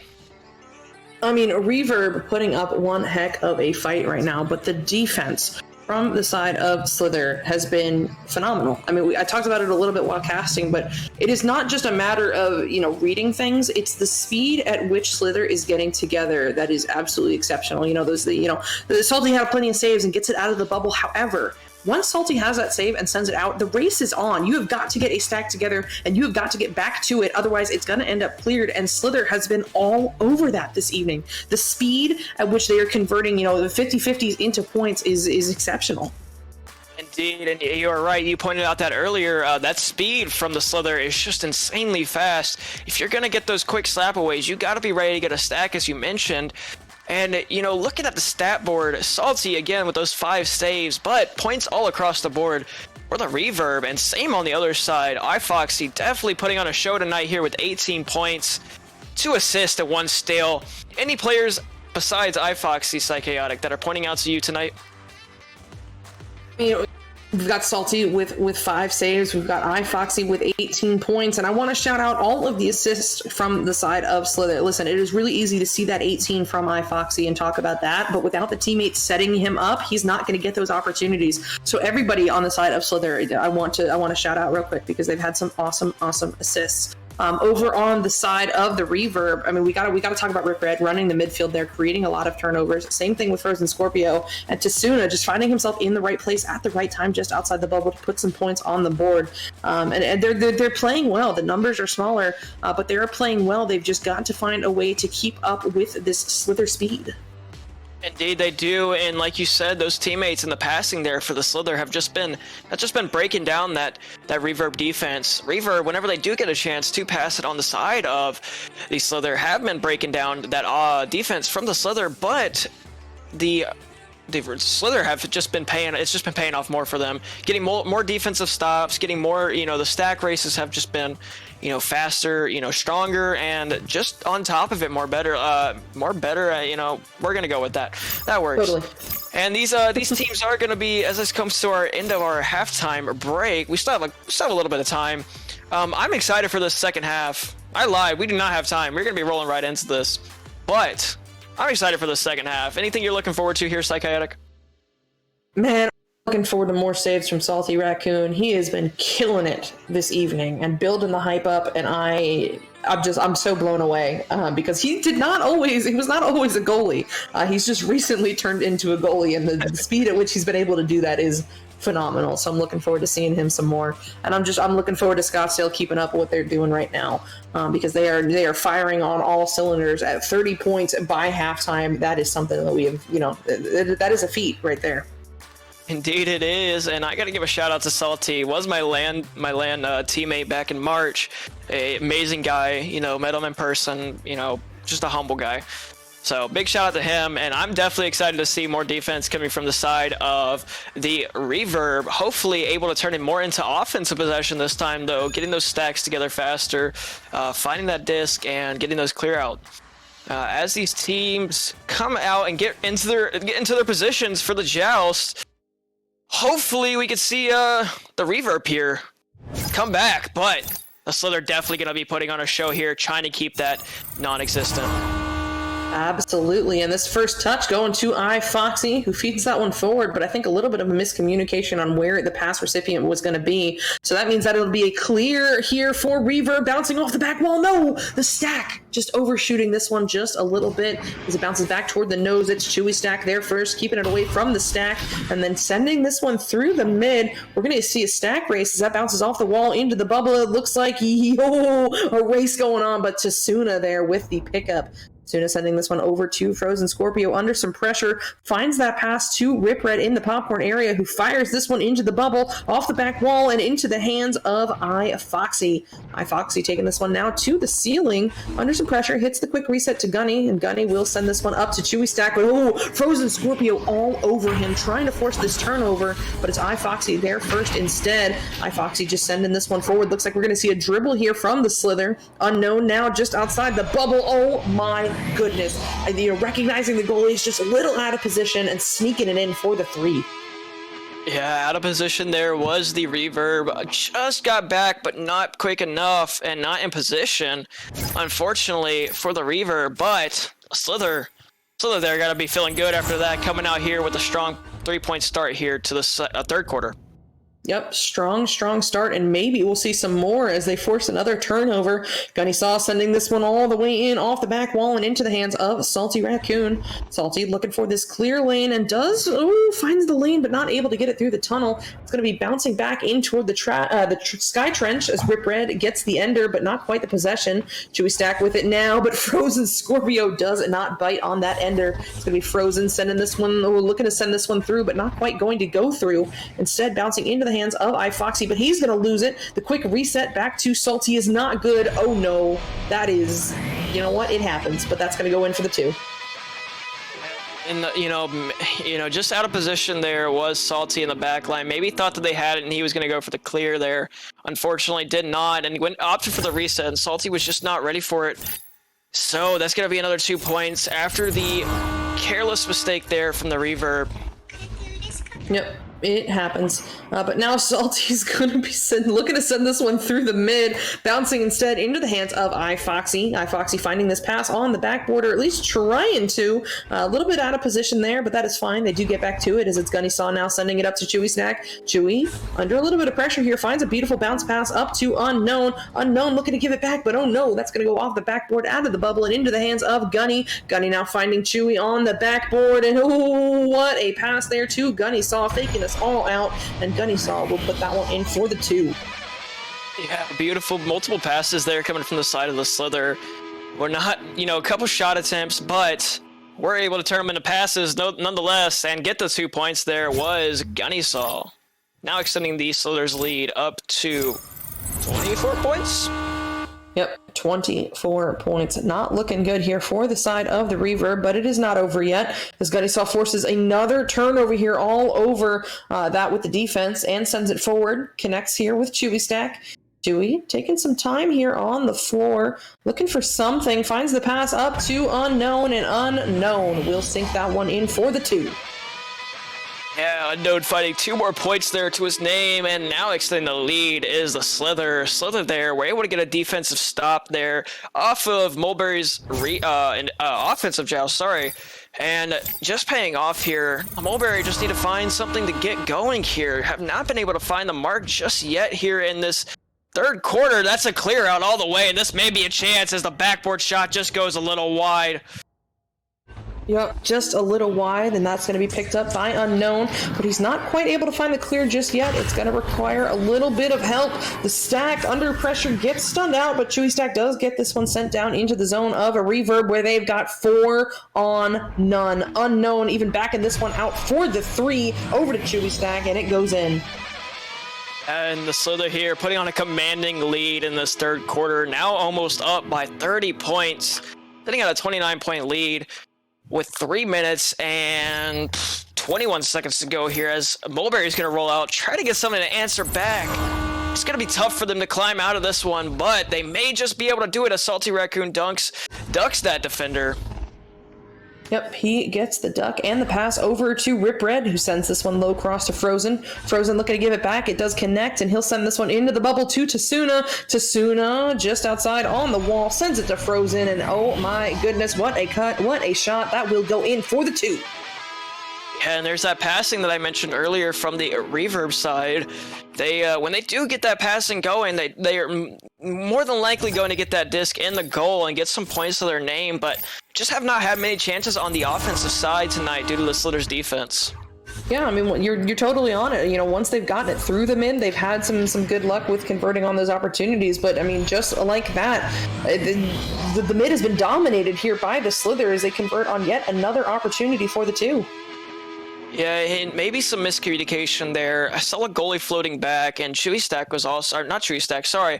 I want to say that was Scorpio in goal. I might be wrong. Don't hold me to that.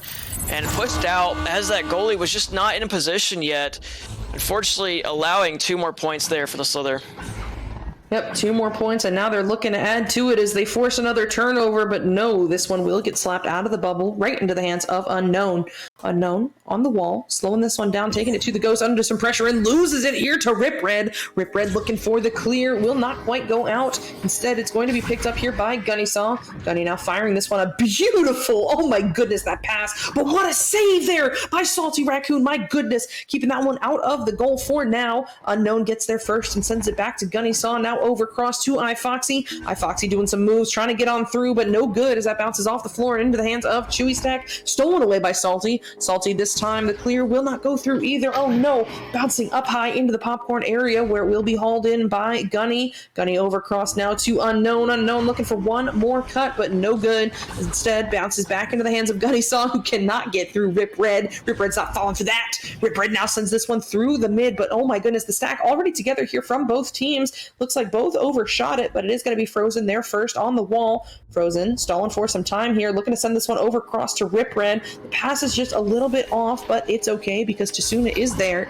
Tasuna now sends this one back over to Frozen Scorpio on the floor. Frozen driving this one up, looking for Salty Raccoon. Salty under some pressure here, looking for something, gets through one and resets back to Tasuna on the bow tie. Tasuna now low cross, looking for Frozen, but finds the hands of Gunny Saw instead, who's looking to send this one through the mid. Stacks together here for the Slither. Unknown firing this one up to iFoxy, and oh my goodness, the dynamic duo at it again with another 3. Yeah, the Echo Twins right there.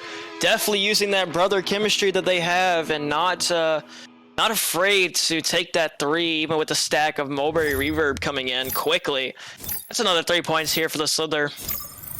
Yep, another 3 points up by, I mean, what is that, 32 now? 32 at this point? As Reverb with 10 seconds remaining, they're in the bubble. They have the opportunity. It is going to be Tasuna with the 3. Very good awareness to back that one out. Yeah, good awareness indeed, and to close that gap of 32 to 30 or 29 now here in this end of the third quarter. We're going to be rolling into the fourth quarter here shortly. Stay tuned with us as we send you guys to our commercial break. We have more Echo coming to you here shortly. One American with a burning desire to save the world from high prices. He is the stuntman that saved the world. A man that brought the world together because of his love for Honda. One man with 4 wheels strapped to a parallel twin engine. The stuntman that saved the world. Get your favorite Honda motorcycles, ATVs, and side-by-sides today at Holzhauer Pro Motorsports in Nashville, Illinois.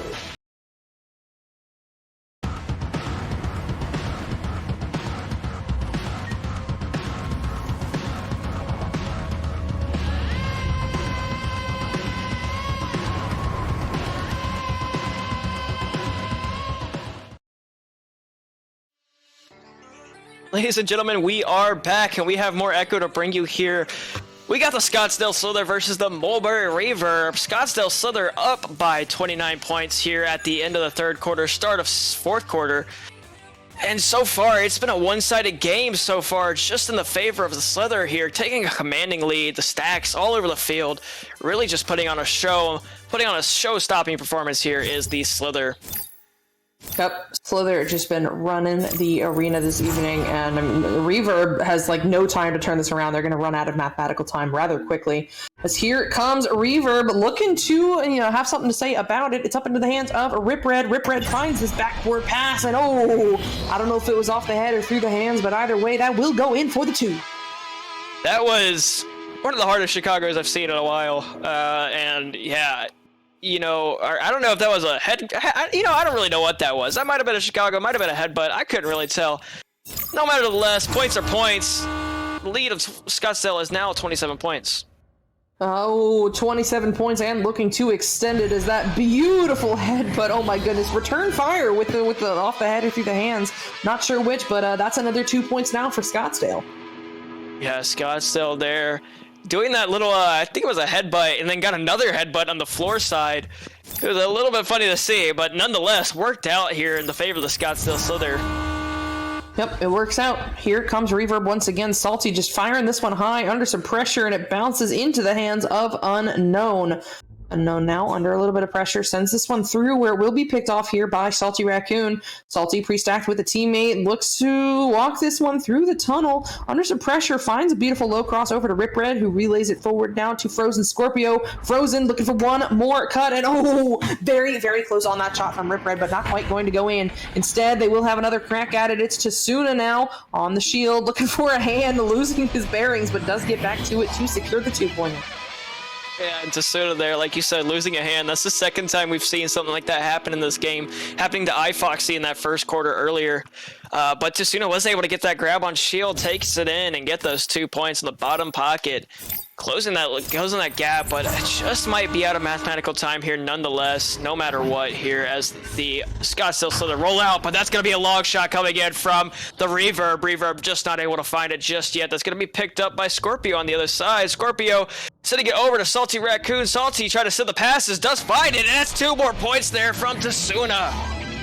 Listen, it does not matter how much time is on the clock. Reverb is here for the fight. It does not matter. They're going to continue to put points on the board, no matter what the score is. But with 5.5 minutes remaining and down by, 25? Whew. I mean, they literally have to double their points in 1 quarter. It is not looking good. iFoxy now at the bow tie, sending this one through cross to Chewy Stack. Chewy now looking for that open goal, but Salty Raccoon has got something to say about it. Gets the interception, and now keeping an eye out on this incoming pressure, looks to send it low cross over to Frozen Scorpio. Frozen backing this one out for just a moment before sending it forward to Tasuna. Tasuna hits a beautiful pass over to Rip Red, now down low to Salty Raccoon. It is the one-on-one battle of the goalies, and he will win it for the 2. Yeah, and Reverb here trying to rally here in this last quarter. Definitely have been able to put on some points so far, closing that gap now to 23 points, I want to say, with 4 minutes and 44 seconds as these teams roll out. Yep, I mean, Reverb fired out of a cannon right now makes me wonder what it would have been like if we had seen this all game as, another turnover here. Rip Red sending this one forward into the hands of Tasuna. Tasuna looking for the shot, not quite going to go in. Instead, it's Unknown getting a hand on it, but not quite getting the clear. There we go. Look at that. The stack speed there from the side of Reverb getting together to get back to it. However, they're not able to work it back into the zone of Scottsdale. Instead, it's Chewy Stack sending this one up to iFoxy, and the open goal, no good off the ding ring. Very, very close though. Instead, now picked up here by Tasuna. Tasuna walking this one forward, hits the reset back to Salty Raccoon, drawing out this pressure before sending it forward, but oh no, that is where Chewy Stack is waiting for the interception. Chewy now sending this one to Gunny Saw, and Gunny Saw one more cut to Unknown, and that will do it. Another 2 here for Scottsdale. Another 2 indeed, and that passing from Scottsdale. We've been seeing that all night, and it definitely has not been a solo game, as looking at them, they all have a good couple assists to their name. In total as a team, they have 17 assists, I want to say. I might be wrong on that, stand by with me, but these teams are rolling out nonetheless. Oh, it is 17 assists. The movement here from the side of Scottsdale has been nothing short of phenomenal. But this game is not over yet. 3.5 minutes remaining, and this one is drifting back into the zone of Reverb. However, Rip Red is on the scene to get the pickup. He's going to stop for just a moment, getting through that pressure here from iFoxy. Now moving up the arena before sending it through the tunnel all the way through. It's going to bounce over across. This is going to be a race. It's Gunnysaw there first, barely getting rid of it in time before getting pressured. However, it will not go through. Frozen is there first, sending this one up to Tasuna. Tasuna with the 1-on-3, doing some moves to find some time and gets the pass over to Rip Red, but Rip Red just not quite able to get rid of it. And now it's going to be cleared toward the midfield area. The stacks are together, but Salty is faster. He'll get the pickup and the send up to Frozen. Frozen over to Rip Red, and Rip Red gets shut down by Unknown. What a save. Back and forth headbutts, but eventually it is going to be Rip Red there for the 2. I want to point out what just happened there. Tasuna picked it up. Rip Red was stunned out, but got out of the stun, unfortunately. Took it from Tasuna, anchored off of Tasuna, and got the 2 points. Beautiful, beautiful play there from the side of Reverb. Hey, I mean, sometimes you just gotta say, if it works, it works. Indeed. But hey, here they come again, as this is a bad pass picked up by Tasuna. They have the numbers in the bubble, sending this one low cross over to Salty Raccoon, driving in off the ding ring, off the shield, and into the hands of a Frozen. Oh no, you can't take that through the shield. It's gonna bounce now into the hands of iFoxy, who's looking for this low clear, bouncing into the hands of Gunnysaw. Gunnysaw now up high, sending this one up to iFoxy, who drifts all the way back to the bow tie. iFoxy hits this cross, looking over for Gunnysaw, but no good. Instead, it'll be picked up here by Frozen, who gets one heck of an ender, but not the clear. Not just yet. It's going to require a steal from Tasuna, and the clear is good, bouncing all the way off the shield. Oh no, both of those incoming players not quite able to read it just yet.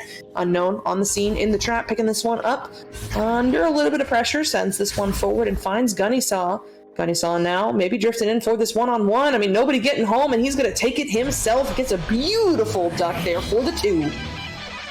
Beautiful duck indeed, and was not afraid to take it in on the defense of the Reverb.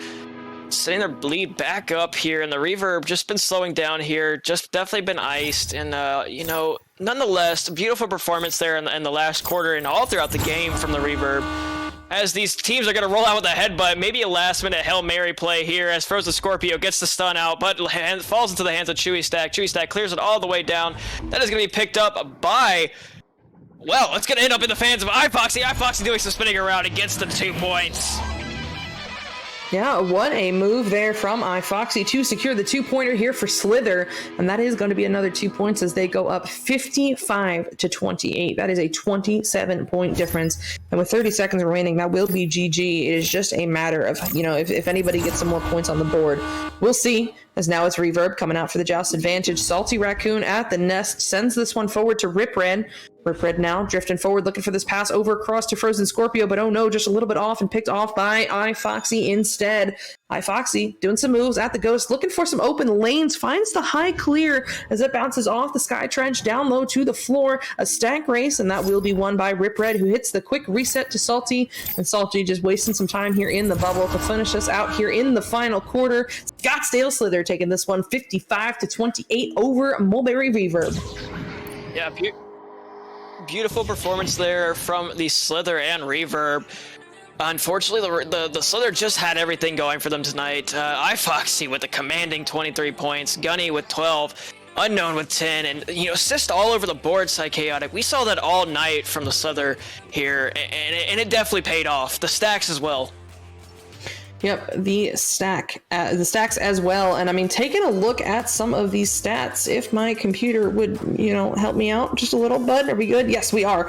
I mean, listen, iFoxy's got a 23 points, but can we talk about Unknown for just a moment here? I mean, 10 points, which is 13 points less, but still 10 points to his name, 6 assists, 4 saves, and a steal, and 40 stuns. I mean, this man is all over the arena tonight, and though it was iFoxy taking the glory with the points, Unknown was with him every step of the way to set him up, and for that reason, he has got to be my player of the game. You know, and I gotta, you know, I don't know, it's a tough choice here because all these players played a fantastic game. I mean, Salty over on the other side with 8 saves to his name. Beautiful defensive game from him tonight. But the Slither, you know, like you said, that chemistry from Unknown and iFoxy, the Echo Brothers there, one of the sets of Echo Brothers we have. Oh man, this is a tough one. I think I'm gonna have to agree with you though here, Psychaotic. It's gonna have to get an Onuns for me tonight. Yep, absolutely. So congratulations to Unknown, player of the game. Great work from them tonight. Great work from all of Scottsdale. And, you know, a solid fight from Mulberry Reaver, but in the end, it is going to be Scottsdale taking home the W this evening. I do believe we do have one final game for us tonight. I do not remember who it is, but we got one more. We do. It's going to be Daytona Tide versus the Ottawa Frost. If you guys want to stay tuned for that, I'm sure it's going to be more great Echo action here on Nepa TV. We're going to be taking a quick break. We will be right back to you guys here within a couple minutes. Stay tuned.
Seconds. This one is loose in the Destroyer zone. Collected by Saluda. Stunned out. Picked up by Game. Stunned out. Zenith with it. This is it. Trying to clear it. Cleared out. 20 seconds.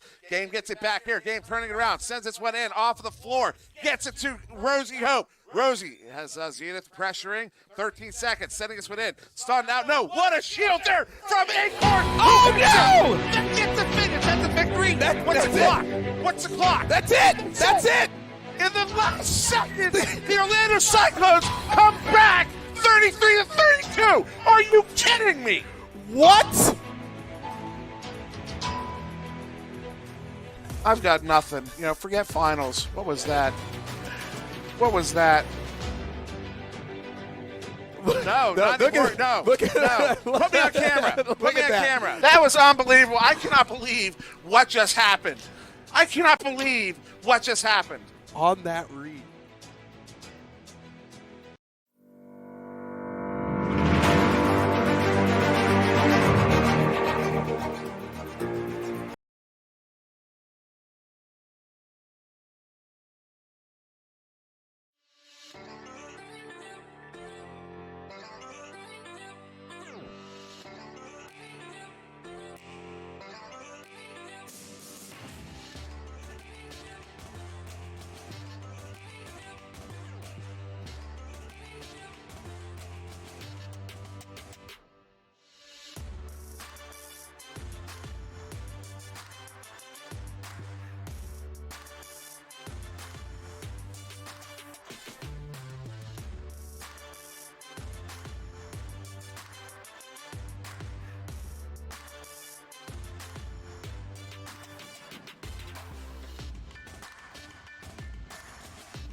Guys, we are back, and we have both teams in the arena. We're going to be seeing the Daytona Tide versus the Ottawa Frost here in our last matchup of the night. And, you know, I'm excited to see these teams. Chocolate, Unsound, Soma, Faster X, and Super Buddy for the side of the Frost. Psycho, who do we have for the side of the Tide?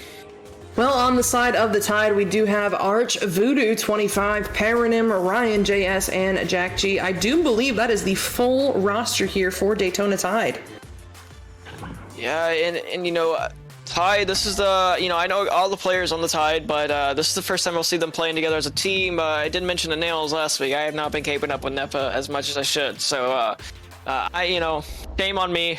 You know, you guys could shame me in the comment section. So, but we're looking at the number 1 seed in the East versus the 4th seed in the East. And, well, the Frost have definitely clinched themselves a playoff spot here, and the Tide have also clinched themselves a wild card slot. So definitely going to see these teams fighting here, and it's going to be a good matchup, I expect.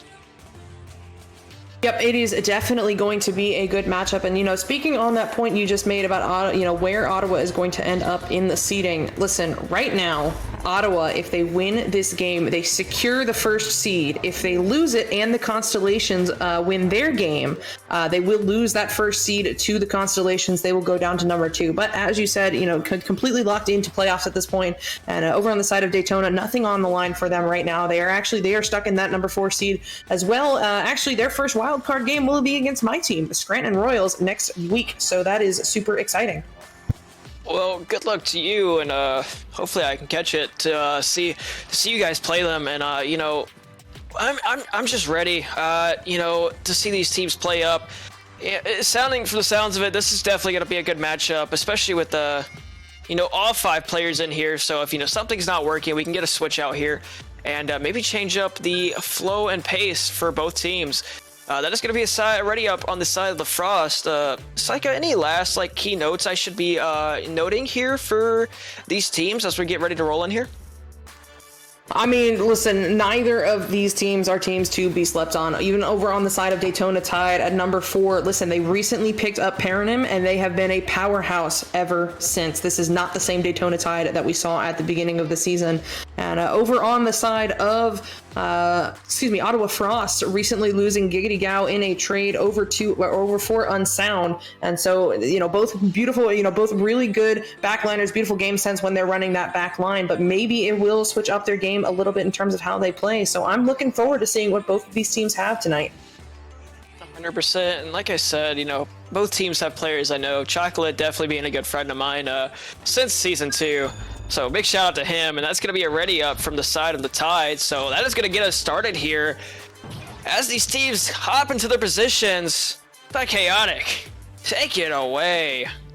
I would be happy to. Here we go. Daytona Tide taking on Ottawa Frost. The disc is in the middle. The stacks are in the tubes. The countdown winding down, and away we go into the first quarter. This first touch is going to go to the Tide. It's Arch sending this one forward, where it is picked up here by Unsound.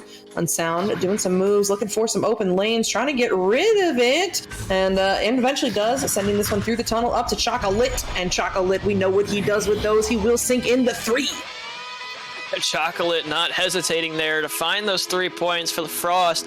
Getting a quick start here. 15 seconds only to take that goal in. That's going to be a 3-point lead here from the Frost. Yep, very quick lead here from the Frost, which is always good to see. But you know that Tide is looking to answer back. It's Jack G sending this one over to Paranym. Paranym now up high cross. Oh, looking for a teammate there, but ends up in the hands of Chocolate instead.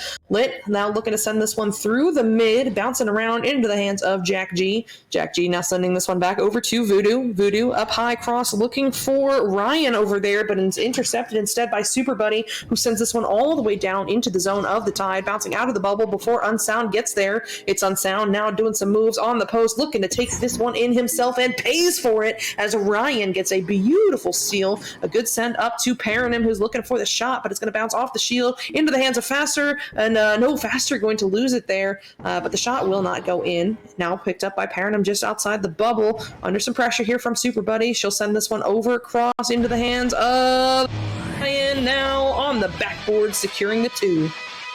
Yeah, finding those 2 points there is the side of the Tide. The Tide there making some passes and a couple of rush shots there. We saw that one from not Faster X, sorry.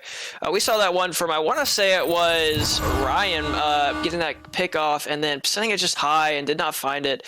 But they were able to find the 2 points nonetheless. Now a 1 point lead for the Frost. Yep, it is going to be Super Buddy on the wall now, sending this one over to Faster X. Faster looking to send this one back, but oh no, takes a bad bounce into the hands of Voodoo instead. Voodoo doing some moves, stalling for time, waiting for the teammates to get up there, and then ends up taking the shot himself. My goodness, 40 meters out for the three-pointer. A long three there coming from Voodoo.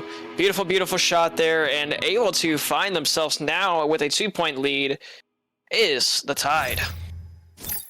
Shout out to the Gunslinger in chat, gifting some subs here to the Nepa TV. Thank you. The support for the channel is always appreciated. But now here comes Ottawa Frost down by 2. It's Unsound as the QB getting through Jack G before sending it up to Faster X. Faster X over cross now to Super Buddy, who's looking for that low cross, but no good. Bouncing off the wall into the hands of Unsound on the back line.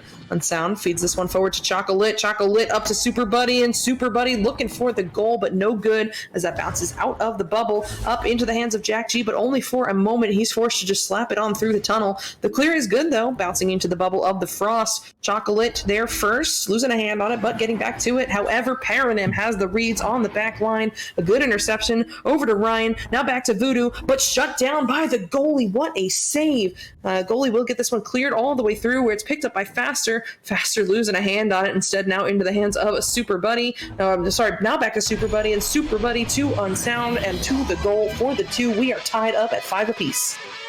Yeah, and Faster X definitely wanted that long shot there, but ends up getting, I think, the headbutt off of his teammate. Do find the collection, though, and the passes there from the Frost were just beautiful. They were just killer. Yep, beautiful, beautiful stuff here. But now here comes Daytona once again. It is Jack G as the QB, walking this one forward up to the mid. You know, the stacks are lurking there. He's trying to bait them out before sending this pass on through, and it does connect here with Voodoo, and Voodoo puts this one in for the 3. A quick answer now from the Tide. And back and forth here. The Tide are definitely trying to shift momentum in their favor, and yeah, the Frost here just not able to get a stop yet for the offense of the Tide. That's going to be a 3-point lead now in favor of the Tide. Yep, good work there from the Tide, but now here comes the Frost. It is going to be Chocolate barely getting this pass off before getting stunned out, and Super Buddy looking at this open goal. No, it's going to have to be a pass instead, but hey, if it works, it works. That will be a 2 here for Faster X. Points are points at the end of the day. Psychotic, and now only down by 1 is the Frost, as they were able to find that collection. Like you said, the shot there was from Super Buddy. Unfortunately, was just a little low, but Faster X was able to pick it up and gets a slam dunk. Yep, that is what your teammates are there for, and that is why you never watch a shot. You always follow it in, because if it bounces, you want to be there first. So good work there from Fastor.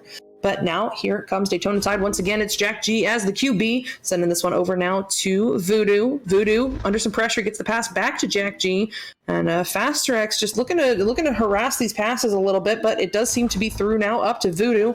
Voodoo walking this one forward, keeping an eye out for incoming pressure. Chocolate trying to sneak up on him, but no, that pass will get through to Paranim in the mid. Paranim on the floor, doing some moves, waiting for some lanes to open up as she pauses here on the back line, finally feeding forward to Jack G on the boot. Jack looking for one, cut up, and oh, Voodoo taking the scenic route around the goal, but does put that one in for the 2. Yeah, Voodoo there being a little flashy, but nonetheless gets his 2 points, and it does pay off for him.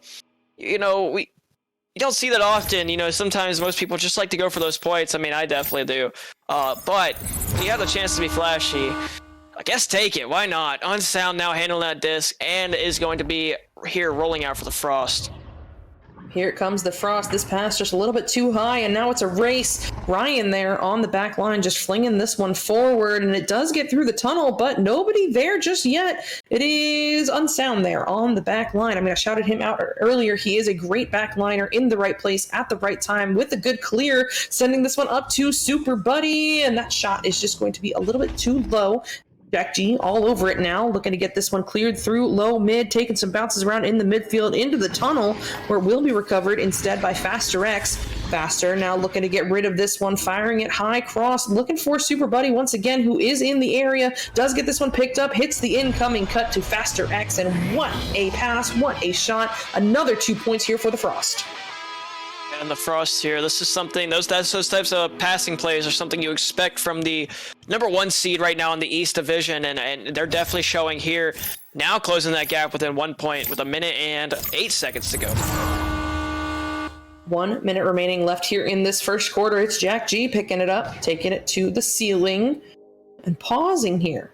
Up by 1, they can, technically play this clock meta, and Jack G is happy to wait all day long, making the stack bite before sending it forward up into the hands of Paranim. Paranim under some pressure. Super Buddy will win that one, and Super sending this one up to Chocolate. Chocolate driving down from the ceiling, gets shut down by Jack G. What a save there. Jack now pushing this one forward, lots of incoming pressure, but still finds a way to get it through the 3 defenders, sends it all the way through off the diamond, down low into the hands of a Faster X. Faster looking to send it right back where it came from with a pass to Super Buddy, and Super Buddy, off the ding ring once again. How unfortunate, and it will be slapped out of the bubble. 15 seconds remaining. Who's going to be there first? It's Chocolate just getting a slap away, where it will be recovered by Jack G with a beautiful slap through the tunnel. 6 seconds. They don't have time. Jack G walking this one forward, finds the pass up to Voodoo, who rips the shot, but no good off the ding ring, and that will do it here for the first quarter. And Z Gunslinger is going to talk to us about it right after a quick commercial break.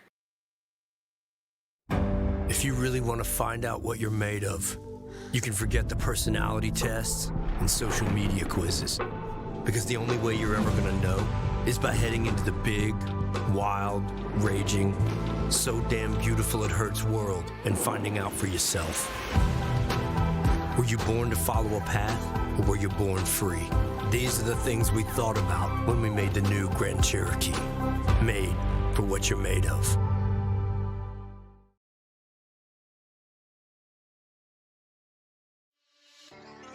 We are back here bringing you the second quarter, but before I want to do some breakdown on that first quarter.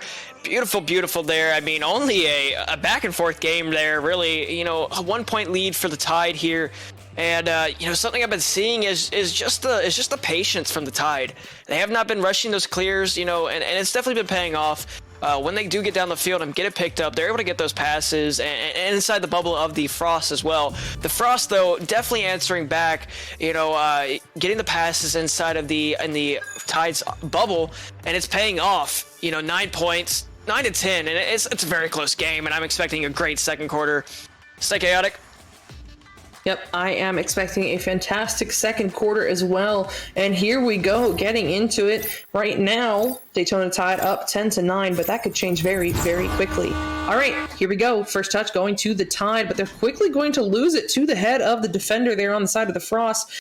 Who's going to get there first? It is going to be Chocolate, sending this one forward all the way down into the zone of Daytona, bouncing into the hands of Faster X, who is happy to say, thank you, give me that, putting that one in for the 2.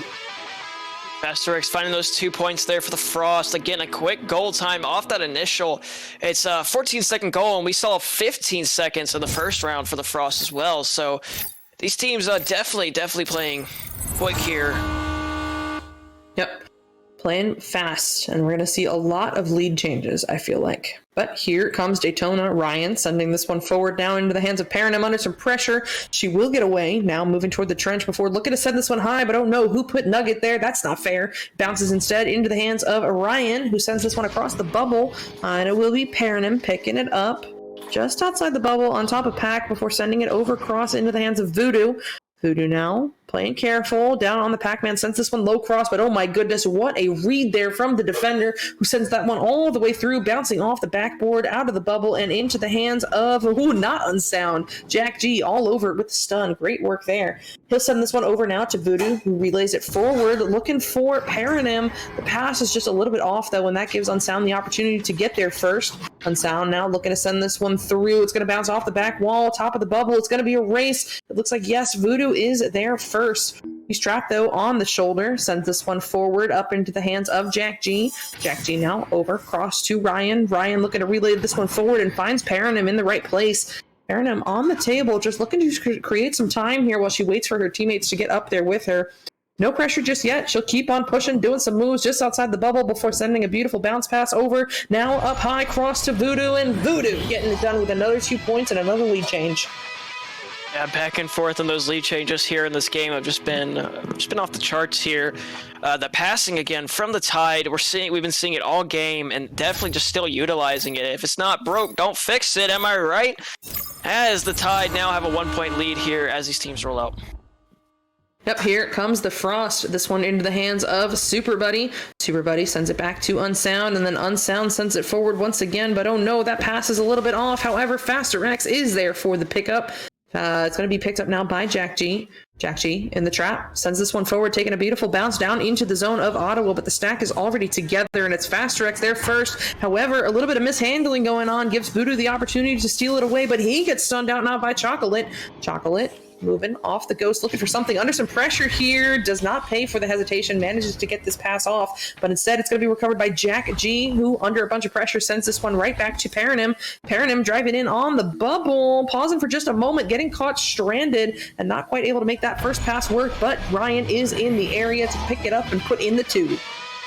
Ryan, they're able to find that missed pass that was going to Voodoo on the backboard. Unfortunately, just did not find a connection, but will find the connection to Ryan, expanding the Tide's lead now to 3. Yep, all the way up to 3, but that is not a comfortable lead just yet. And oh no, a little bit of a scuff joust going on. However, Chocolate does get there. He'll send this one forward now through the tunnel, bouncing around into the hands of Ryan. Ryan sends this one over to Voodoo. Voodoo now relaying it forward. Connects with Jack G in the trench, who's looking at an open goal, and he don't miss those. Beautiful work there from the Tide as they go up 17-11. 17-11 now. The Tide, they're able to get a open long 3. Jack G just in the right position at the right time, and yeah, the Frost here got to be one answer back here. Not in a comfortable position for them, but still plenty of time here in the second quarter. Yep, plenty of time left. It's Unsound now works this one forward, doing some moves, trying to fake out the defender, and it works as he gets the pass over to Super Buddy.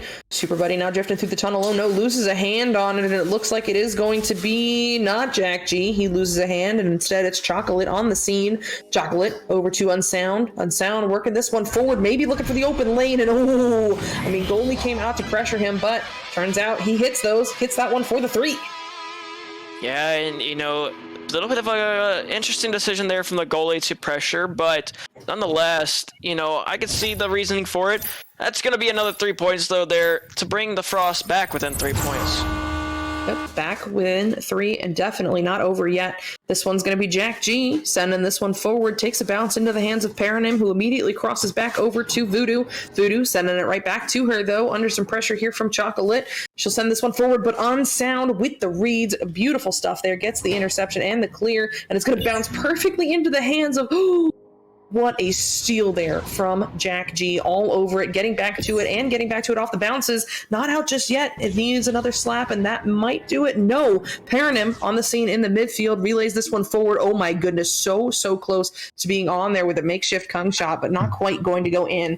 Chocolate has the grabs on the back line. We'll send this one forward, looking for that pass over to Super Buddy, and it does connect. Super Buddy on the nose just sends this one forward, finds Unsound lurking in the mid. Unsound under some pressure here, sends this pass up to Chocolate, who does not get the shot off. Instead, it is Jack G forcing this turnover, getting the pickup, sending it to Ryan. Ryan now relaying it through the tunnel, bouncing off the nose, up high into the hands of Chocolate, who sends that one right back where it came from, bouncing right into the hands of Voodoo.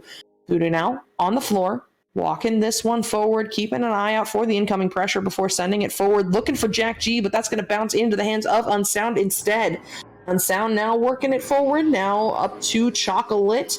Chocolate walking, keeping an eye out for the pressure, maybe looking for a high pass to Super Buddy. Yes, indeed, and a beautiful bounce shot right into that top pocket for the 2. Beautiful placement there from Super Buddy to close that gap now within 1. The Frost here able to make a little bit of a momentum shift here. The Tide, definitely nothing to be worried about, though. Still, back and forth like we've been seeing all game from both these teams. It's going to be picked up now by Jack G. Jack G sends this one over across to Paranim in the popcorn area, immediately under pressure. She'll send it back. Jack on the ceiling, sends this one forward now up to Ryan. Ryan doing some moves, trying to keep it away from the defense. Oh no, loses the hand on it. It's Chocolate with the pickup, but Ryan with the steal, staying on that great persistence, sends it through the tunnel, but that's where it will be picked up by Chocolate. Chocolate now relaying this one forward, up high. Ooh, not quite the self pass. Instead, it is going to be Ryan there first, slapping this one all the way through. My goodness, no way. Off the ding ring, so close. But here comes Jack G. Ooh, the 8-meter three into the bottom pocket. What a shot there. That placement was beautiful there from Jack G. Definitely did not hesitate to capitalize on that goalie being a little out and just a little high. So now extending their lead to 4 points.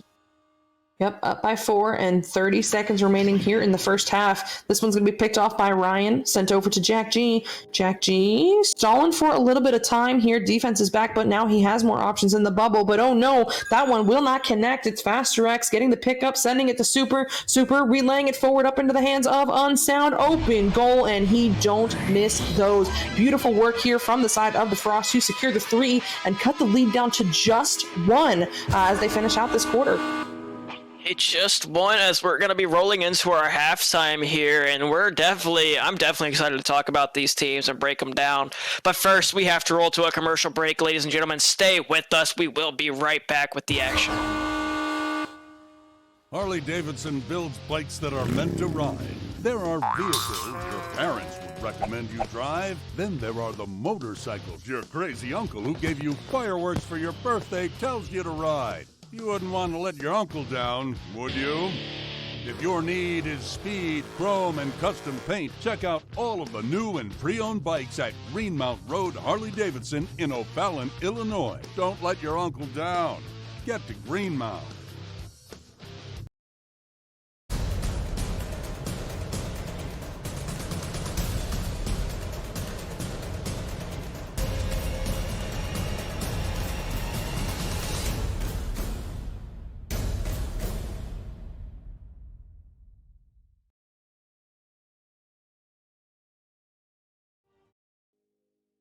Nepa is going Web3 and will be issuing NFTs as a way to reward the community.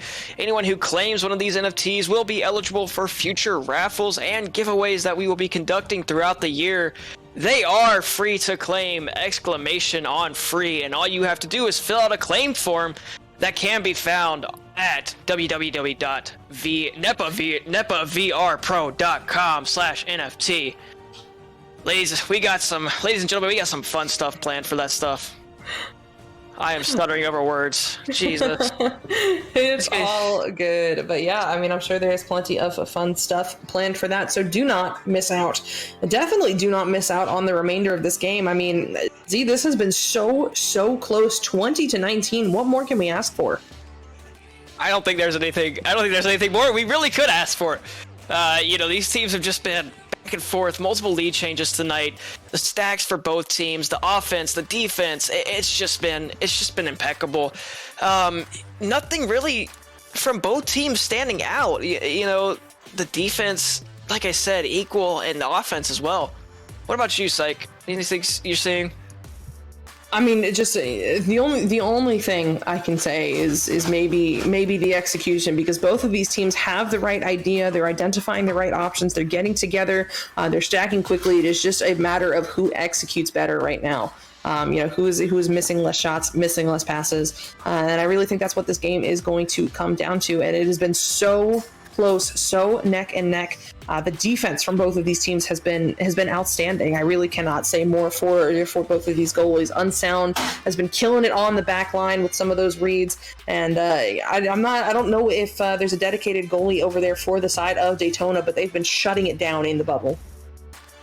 They have been indeed, and Ty just not letting anything really pass. I mean, we saw them get up by, I want to say, 5 or 6 points there in the second quarter, but Frost, we're not afraid to say, hey, we're not out of this just yet. It's only a 6-point lead. That's 2 goals minimum, 3 goals at max. So these players have been playing for a long time and know that this game is not over until that buzzer sounds. And this is Nepa. You know, this is a four quarter format, 8 minute rounds, and you know, this really comes down to that last quarter, I think, here, Psych. This game has been back and forth, and I think it's really going to be who can pull away here in the second half. Yeah, 100%. As Faster X does check in the chat with us, saying he subbed out for a bit because he slapped his hand on the wall, and that's not good, bud. I hope you are okay there. But you know what? Coming in with a fresh player coming into this quarter, that may be an opportunity here for Daytona Tide, and that is not a dig at Soma. I'm sure they are a fantastic player. It's just, you know, when you've got a new player coming in on the fly, sometimes your play style has to change a little bit, or maybe they've gone a little cold in the tunnel and they'll take a second to get warmed up. So I don't know how that will affect things, but I'm looking forward to see if it does. Yeah, definitely can mess with the momentum there, and you know, something that has happened to my team personally, where we've had to sub out players, and it can really throw off the tide of, no pun intended, but the game. Yeah, absolutely. I mean, both of these teams, I really cannot say enough. Taking a quick look at the stats, Paranim did drop here during that break, so I cannot see her stats right now, but she was killing it on the offense. But otherwise on the team, Voodoo sitting there at 10 points, Ryan with 4 and an assist, Jack G 6 points and 2 assists, so definitely a lot of passing going on the side of Daytona Tide. But you know who has more assists than anybody else? My goodness, Super Buddy with 5 assists so far, and we are only halfway through this game. Yeah, Super Buddy, we've seen him take a couple of long shots tonight and just has not been able to find that mark just yet. But has been able to find the mark with those passes, so nonetheless, still putting on a performance and helping out his team. I say assists just help out just as much with anything. Yep, 100%. I mean, I've always been a fan of the supportive roles in Echo Arena, the steals, the saves, the assists, and even the uncredited passes that go on in the midfield as teams work it up and down the arena. So shout out to Super Buddy there. Though, you know, I'm sure plenty of those assists were unintentionally missed passes, but hey, if it works, it works. And as long as you convert in the end, that is all that matters. All of that said, we are going into the third quarter right here, right now. This first touch will go to the Frost. Beautiful headbutt as that ends up... Ooh, actually, Paranim slaps that one away before they can get into the bubble, where will be recovered here by Voodoo. Voodoo sends this one through the far side tunnel. Where are these stacks? We're going to see a race, and it is Ottawa home first. Faster X is in. I guess Soma is not coming in right now, but it's Jack G getting an interception here, looking to set up the Tide for a drive it into the bubble, eyeing up that bottom pocket on the goalie. A bold shot, and it will not quite work. However, it is Voodoo getting his pocket picked by Faster X. Oh my goodness, the defense as Faster sends that one all the way through the tunnel, up high, looking for it once again, and he will pick this one up off the bounce, working it over across into the hands of Chocolate, who's not quite able to make that shot work. However, it is Unsound also losing a hand on it, kind of getting a reset off. No, backliner is in the bubble. Just kidding. It's Jack G in the area, sending this one all the way through, off the back wall, off the shield, into the hands of a Super Buddy. Super Buddy looking for this clear, finds Chocolate, waiting. Chocolate sending this one into the bubble, but a little too high and into the hands of Paranim. Paranim on the post, slowing this one way down, drawing out this pressure before looking for that cross pass over to Jack G. It connects off the bounce, and Jack will relay it forward to Voodoo in the cross-side tunnel. Voodoo looking for the long 3, but guess what? Unsound is home. A beautiful interception as he now sends this one up to Faster X. Faster over cross to Chocolate. Chocolate, ooh! I mean, has to hit that outside of the backboard because the goalie was home and just not quite able to make it work. Instead, it is going to bounce into the hands of Ryan in the midfield. Ryan now working it forward, keeping an eye out for incoming pressure, but they still get the stun regardless. It'll be recovered by Faster, who sends this one into the bubble, flat bounce off the back wall. It is Ryan first. Ryan now sending this one through the close side tunnel as this bounces all the way through off the Pac-Man into the hands of Jack G, but Faster X gets the stun, and that allows Super Buddy to get there first. Super Buddy's pausing at the pack and waits a little too long, gets stunned out. It'll be picked up by Jack G on the ceiling, driving down to the nest and driving forward. Ooh, trying to put a little extra flair on that one and pays for it as that goes off the ding ring and out of the goal. It's now bouncing into their own zone where it is going to be recovered here by Super Buddy, and Super Buddy puts that one in for the 3. We've got another lead change. Another lead change and 2-minute goal time there. That's definitely a bit of difference from what we've seen in these past 2 quarters. That is going to be now the Frost taking a 2-point lead. Another lead change here to start this third quarter off. Yep.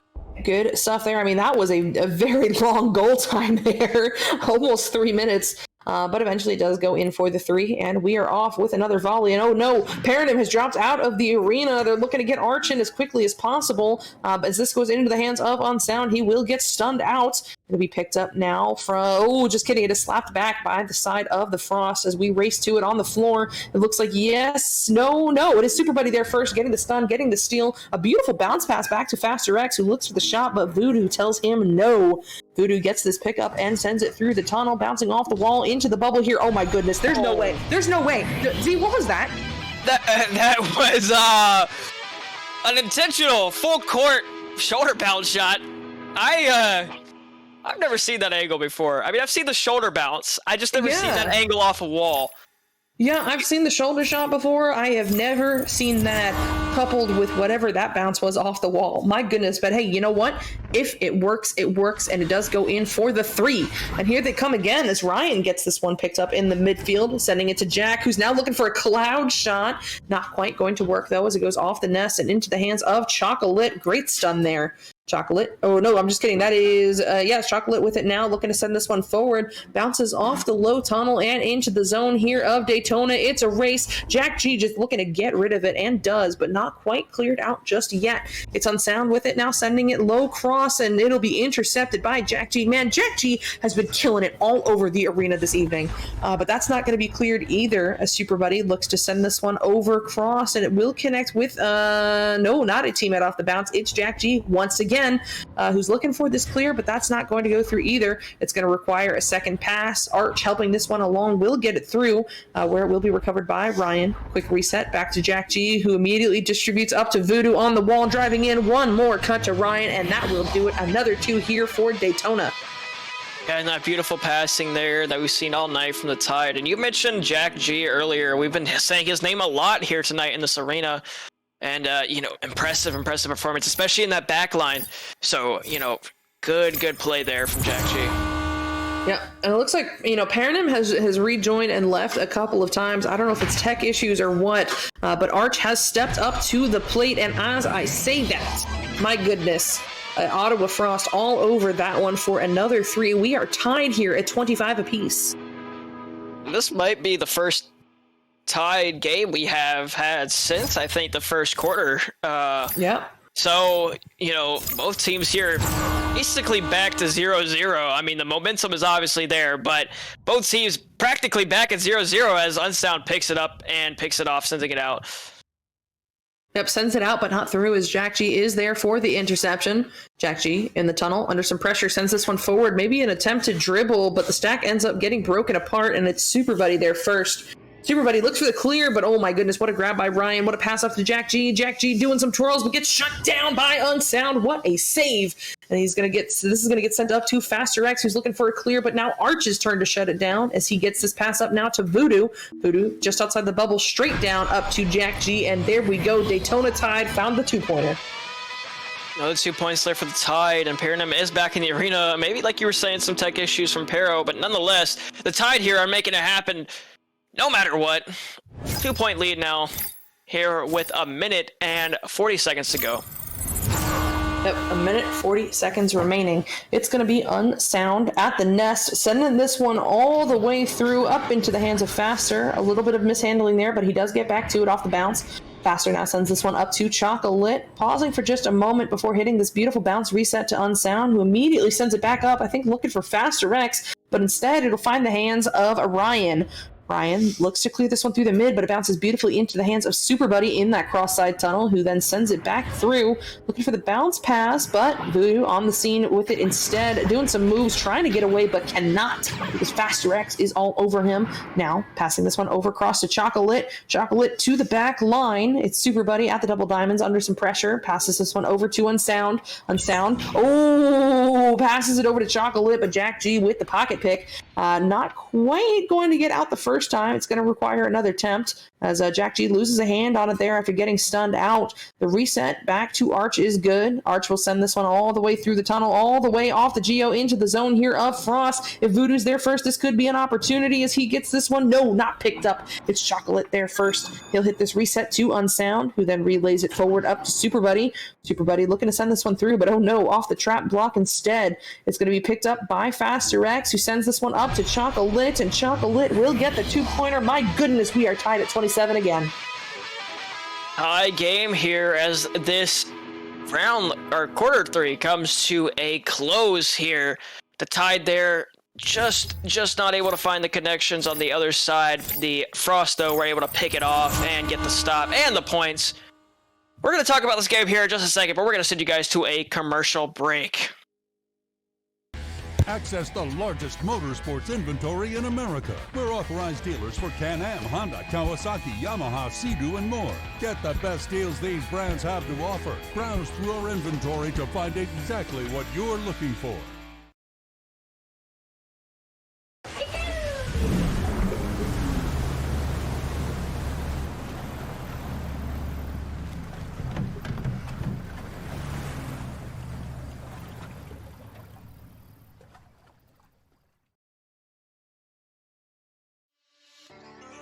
And we are back here. We have a game here, folks. If you are missing this one, well, I feel bad for you because we have a tie game here, 27-27 in quarter 4. And this is a race to 40 juice for set in the chat, but I don't think 40 is going to play a factor here in this game. Psychotic, what do you think? I mean, you know, I do not know. It has taken 3 quarters to get to 27. That is not even 10 points around. So if they continue this pace, nobody's getting to 40. So 40 might not mean anything here in this game with how back and forth it has been. And momentum is in nobody's favor right now. Both of these teams so neck and neck. I only hope for Daytona Tide's sake that they can figure out whatever is going on with Paranim with the rapid dropping and rejoining. Because, the quick roster changes tends to, it doesn't matter who it is, it tends to slow people down a little bit as they adjust. But all of that said, here we go into the 4th quarter. It all comes down to this. In 8 minutes, we will have a winner. The first touch is going to go to the Daytona Tide, but it'll be picked up by Super Buddy. Super Buddy sends this one all the way through that far side tunnel where it will be Faster X there first, looking to send it into the bubble, but Voodoo tells him no. A good grab there and a good clear through the far side tunnel. Stack race coming through, and yes, indeed, it is Jack G there first. Jack G, a little bit of mishandling there, but does get back to it. He'll take this one up to the ceiling, under some pressure, finds that backboard pass up to Ryan JS, and they will find the 2-pointer. Yeah, beautiful passing there to break down that defense of the Frost there to put themselves back up by 2. Again, we've been seeing these 2 points all night. A couple threes here, but it's been a lot of 2 points tonight. Psychotic. Yep, I mean, it has been, and that is because both of these teams are so quick with the stacks, getting a goalie home. They're not leaving many opportunities open for open threes. And, a good shutdown there from that defense from Daytona Tide as it is picked up by Paranim. She's back in the arena. She'll send this one over to Voodoo in the far side tunnel. Voodoo now slowing this one way down before sending this one forward up to Ryan on the ceiling. Ryan under some pressure, looking for the goal, but finds the ding ring instead. Soma now trying to hit this quick reset as it is going to be picked up instead by Ryan. He loses a hand on it. It's another race. Jack G in the area will haul it in, firing this cross over to Voodoo on the ceiling. Voodoo now lurking just outside the bubble, waiting for something to open up, drawing out this defense from Unsound before hitting the reset back to Paranim. Paranim on the bow tie, now sends this one over across. Oh no, the pass just a little bit off as that bounces off the shoulder. Geo, we're going to see a race, and it is going to be Ryan there first in the trap area, looking to send this one across, but that pass no good either. But it's okay, he does get back to it, just a complicated self-pass before sending it over to Voodoo on the ceiling. Voodoo now walking this one through, looking for Jack G, but he gets shut down by Unsound. Unsound with a great clear through the mid, stack race going on, and what a leech there from Soma. But unfortunately, they are just not quite able to make that 3-pointer work. That's okay, though. All the time in the world, they'll get it back to the post, all the way out of the bubble. Oh, no, misses the post, and pays for the hesitation there. No points on that drive. Paranim gets there and gets the reset back to Jack G. Jack G looking to fire this one all the way through the tunnel. We should see another snack race going on as that bounces off the boot into the zone here of Ottawa. It's Voodoo there first, looking for the 3, but oh no, off the ding ring. Going to bounce out of the bubble, but not out just yet. Going to require a little bit of help here from Super Buddy, who sends this one all the way down. Stack race once again, but Ryan's there first. Ryan sending this one through the mid up to Voodoo. Voodoo now finds Paranum down low. She's moving in on the bubble. They've got the 2-on-1, and she gets it done with the 2-pointer. Yeah, and you saw the frost there. Soma was trying to get that 3 points, and unfortunately just hesitated too long. Yeah, it might have been safer to take the 2 points, so at least tie yourselves up here, as now the Tide here has 4 points in their favor. You know, I agree with you. Points are more valuable there, but the important thing right now for Frost is they do not let that get in their heads, because there is still 4 minutes remaining, and this could still be their game. As here they come for another drive. Just outside the bubble is Super Buddy, but he'll hit this quick reset back to Unsound on the back line. Unsound playing careful here, maybe trying to bait out the defender, but they will not bite. They are up by 4. However, that does mean letting Unsound walk forward. He's all the way to the pack. Now the Ghost, Paranum lurking, so he'll send this one cross over to Super Buddy. Super Buddy now walking up the wall before sending it back over to Unsound, getting to the nest, finds the backboard pass, or at least tries to. No good. Bouncing off the boot into the hands of Chocolate, who catches the whole team in transition to secure the 2-pointer. Now back within 2 is the Frost. The Frost here just trying to fight to get those points on the board, and they finally do find them after some scuffle there in the bubble. That's going to be the Tide now trying to roll out and answer back. Trying to answer back, still up by 2. It's going to be Jack G as the QB, taking it up to the ceiling. That stack is lurking there on the left side, so he'll walk this one up to mid before finding Voodoo. Voodoo with the pass over cross, looking for Paranum, but finds Jack G instead, so I guess that works. But oh no, not able to get rid of it in time. It's going to be a race. Oh, what a slap there by Ryan, just trying to get rid of it, but Chocolate is all over it. He'll send this one all the way down into the zone here of Daytona, where it will be recovered by Jack G. Jack G looking for the clear through. No, that is a pass up to Paranum. Did not see her hiding there in the tunnel. Who looks to send this one over across, looking for Jack G. Finds Ryan. It's back and forth. Jack G gets another stun. That's going to bounce off that high pyramid there. Another race, and it is Ryan there first, stolen away by Jack G, who just looks to get rid of it and does. Move this one over to Paranum, who now flicks this one high cross, looking for Voodoo. No good, though, as that bounces instead into the hands of Ryan. Now up to Jack G under the boot, driving in, loses a hand on it for a second, or maybe an ender. Either way, it all works, and he gets the 2. Yeah, beautiful, beautiful there to get that disc back in possession of the Tide. They were fighting there for a while. I mean, that scuffle was going on the right side of the Frost side for so long, and they, Tide were just able to come away with it in the end and get those 2 points. Yep, gets the 2-pointer there, and they are up by 4. Here we go into the final 2.5 minutes. That is a beautiful cut there, and some much needed points here for the side of the Frost, getting themselves back within 2. Ladies and gentlemen, both teams have broke 30 finally, and this is very uncommon. I could tell just from the couple games I've watched of Nepa that teams do typically not break 40 this late. So, yeah, gonna be an interesting Tide. Yep, I don't quite see 40 happening, but oh my goodness, that is exactly what Ottawa Frost needed right there with that 3-pointer from Unsound. Unsound coming clutch there in with that 3 points to put themselves up by 1 now. That's their first lead since being in the fourth quarter. Now the Tide is going to be trying to answer back to get something going and to put themselves up now.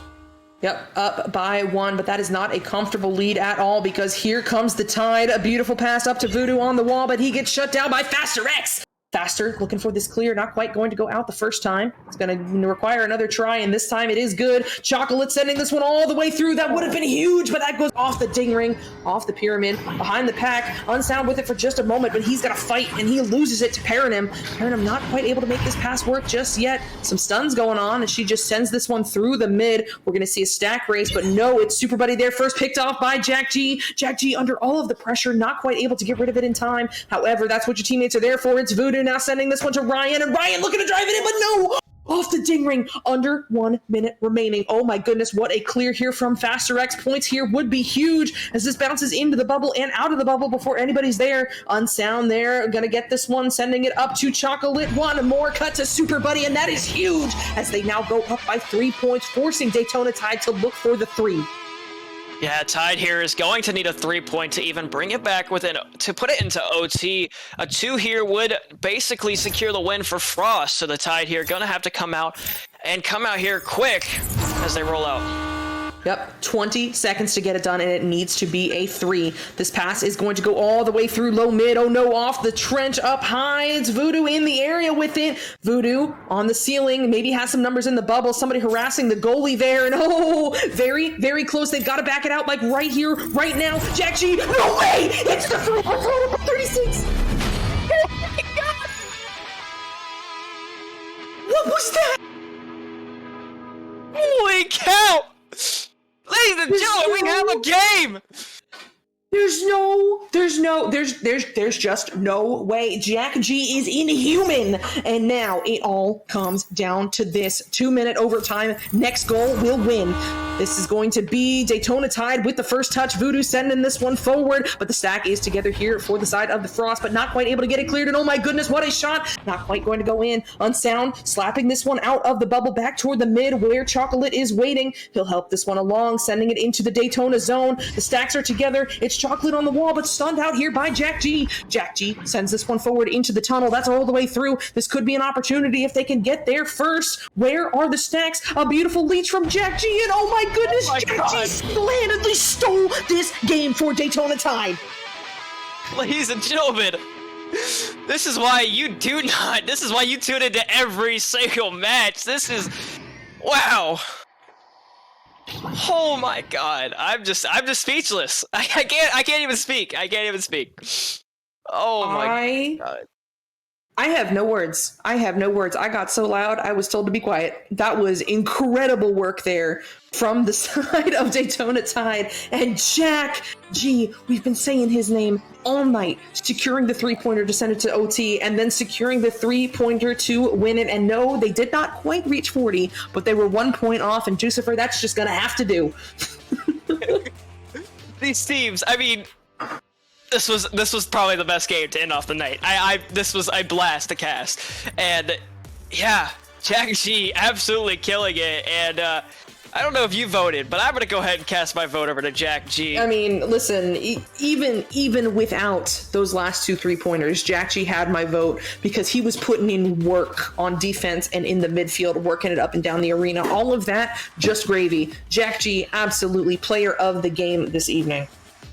Yeah, beautiful, just, yeah, beautiful play from both these teams, and it was a pleasure to cast. So congratulations to the Daytona Tide. The Frost, unfortunately, just gonna not be able to go home with DW today, but they are still in their playoff seed, so no worries there from them. Just time to clear your head and get ready for postseason.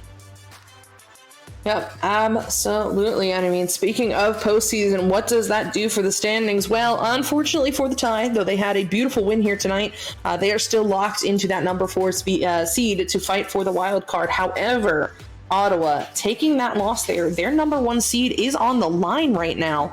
I think, do not quote me, but I do believe that Baton Rouge Constellations, if they win this next game, will overtake them in the seeding and secure that top seed. But it is okay. You know what? At the end of the day, they are still in the playoffs, and I'm sure that is all that matters to right now to them in their heads. So great work from both of these teams. Both of them can still rest easy, but oh my goodness, Jack G. Yeah, amazing game tonight from both these teams. And like you said, Jack G, that's all you could say. You can't give that words. You just say Jack G and everybody knows what you're talking about. So again, thank you to everybody who tuned in tonight. We were grateful to be casting right beside Psychaotic tonight. First time casting beside her, and hopefully more to come. Psych, any last words before we depart? Jack G. That's all we got for you folks. Again, thank you so much. Thank you for everybody who tuned in tonight, and it's been a pleasure.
30 seconds. This one is loose in the Destroyer zone. Collected by Saluda. Stunned out. Picked up by Game. Stunned out. Zenith with it. This is it. Try to Trying clear to get it. it cleared out. 20 seconds. Game gets it back here. Game turning it around. Sends this one in off of the floor. Gets it to Rosie Hope. Rosie has Zenith pressuring. 13 seconds. Sending this one in. Stunned out. No. What a shield there from Acorn. Oh, no! That gets the finish. That's the victory. What's the that's clock? it. What's the clock? That's it. That's it. In the last second, the Orlando Cyclones come back 33 to 32. Are you kidding me? What? I've got nothing. You know, forget finals. What was that? What was that? No, not look anymore. at, No, look at no. that. Put me on camera. Put Look me at on that. camera. That was unbelievable. I cannot believe what just happened. I cannot believe what just happened. On that read.